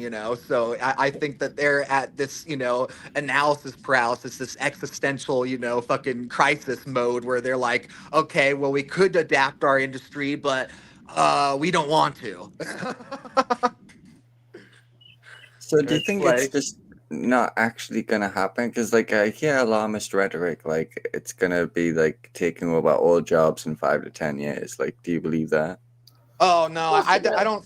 I don't think it will take away all jobs, because I think that the jobs that are being taken away are jobs that that AI just can't fucking do yet, and that capitalist employers don't want to fucking pay out the insurance schemes and all this different shit. Like, I could think about a specific instance with that, like saturation diving.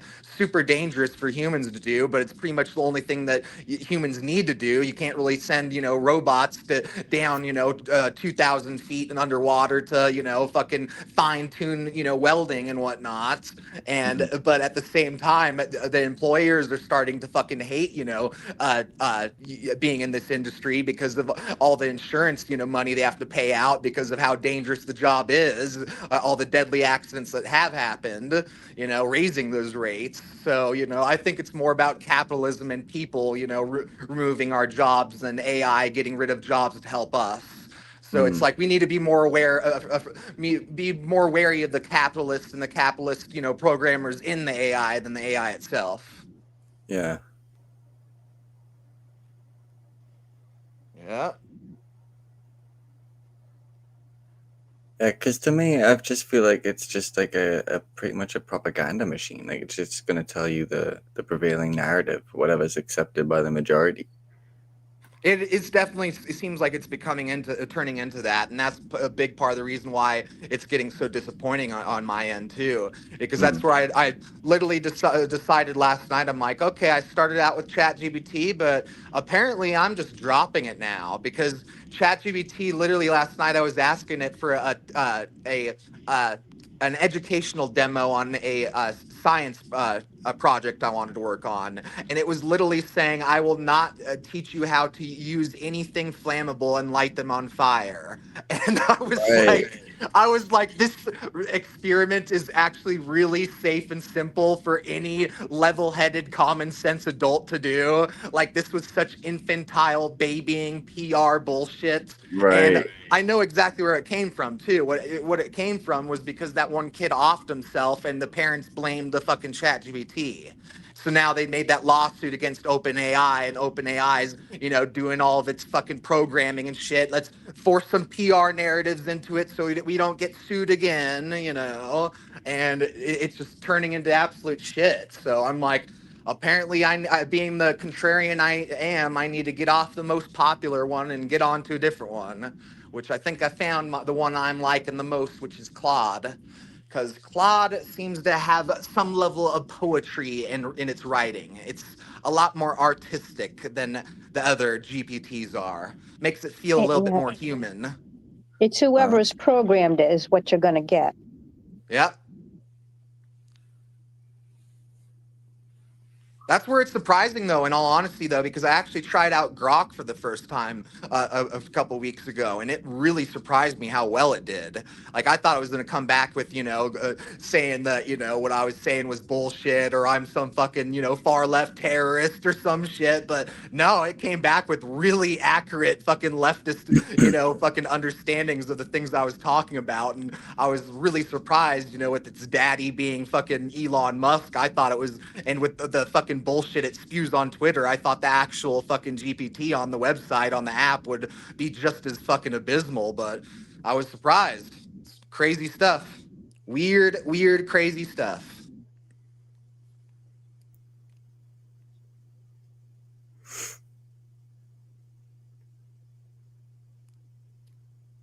Leah, I would say, Leah says, what are highly empathic, altruistic people to do when born into homes with psychopathic, sadistic, narcissistic parents?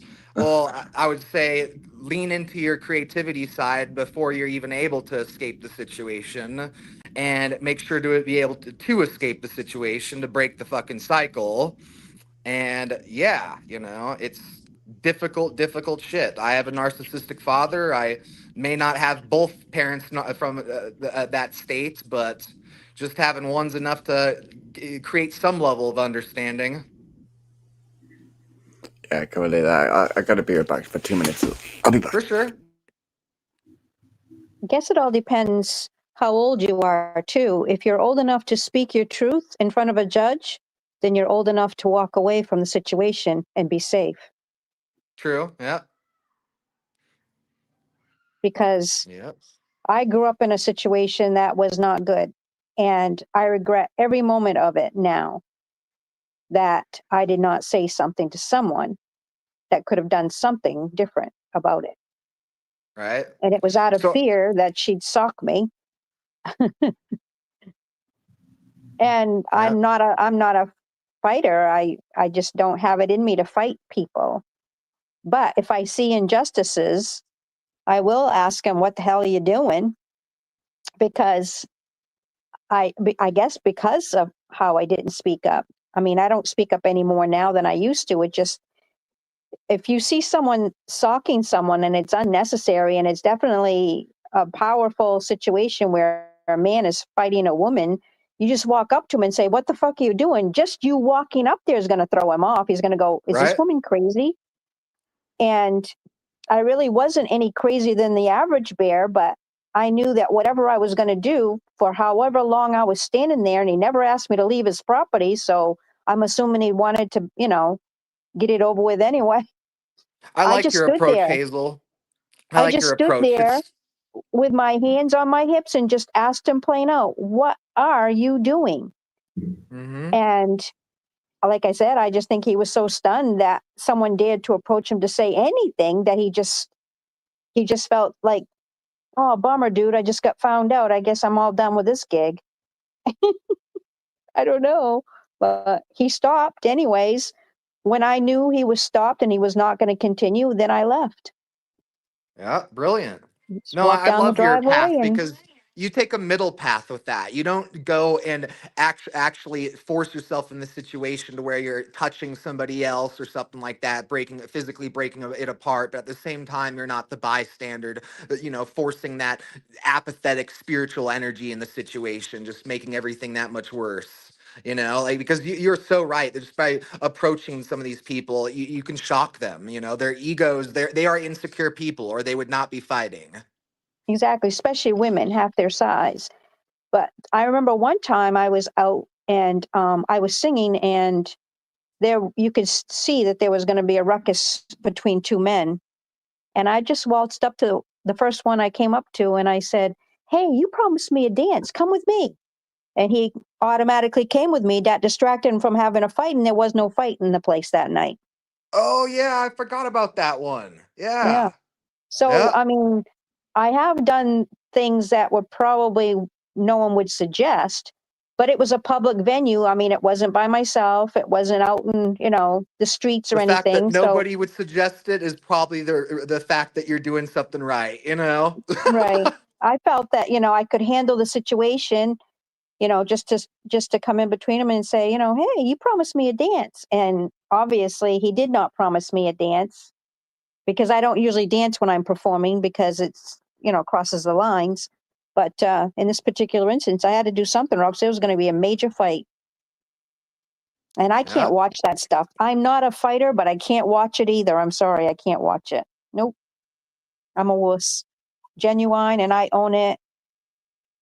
I'm not a And wuss. I just know how I direct my energies. Like I used to love watching stuff like the UFC. My dad is a boxing commissioner, so I was raised up going around to Mike Tyson versus Holyfield fights and all sorts of crazy shit. And I went to UFC fights and King of the Cages, and I used to love that as a teenager. But as I came to my faith and came to who I am as a person, as an adult, I started going like, fuck, man, everything on TV is already aggressive. Why do I need to watch real life aggressive shit? This is the same as watching something like fucking Big Brother and all these fucking people fucking yelling at each other for no goddamn reason. Like, I don't see anything productive in it. yeah, I don't watch TV, so I don't know anything about any of the things that you're saying. But I imagine if TV is You just should as watch bad as the TV. internet? You should just watch old TV. Modern TV is really postmodern and dark, and you just wouldn't vibe with it. But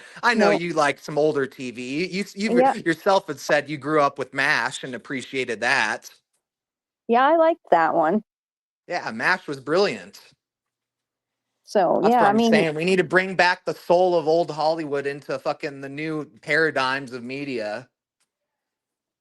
yeah, I'm I not would watch saying all some that. of the bullshit from old Hollywood. We don't need no Marlon Brando, our apes.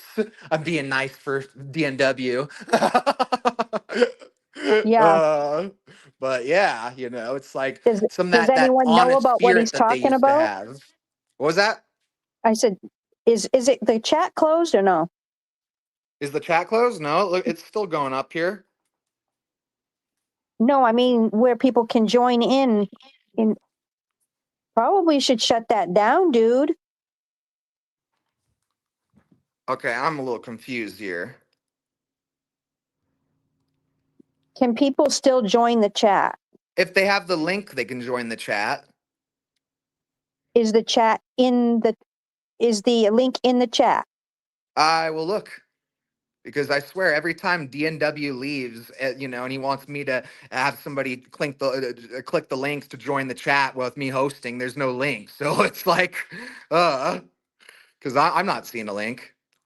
Okay, good. That means no I'll one double can check that. join. I'll check the other sections because sometimes they have like the private chat and the public chat. Right. Because we can talk however we want to if the chat is closed. If it's still public, we can't.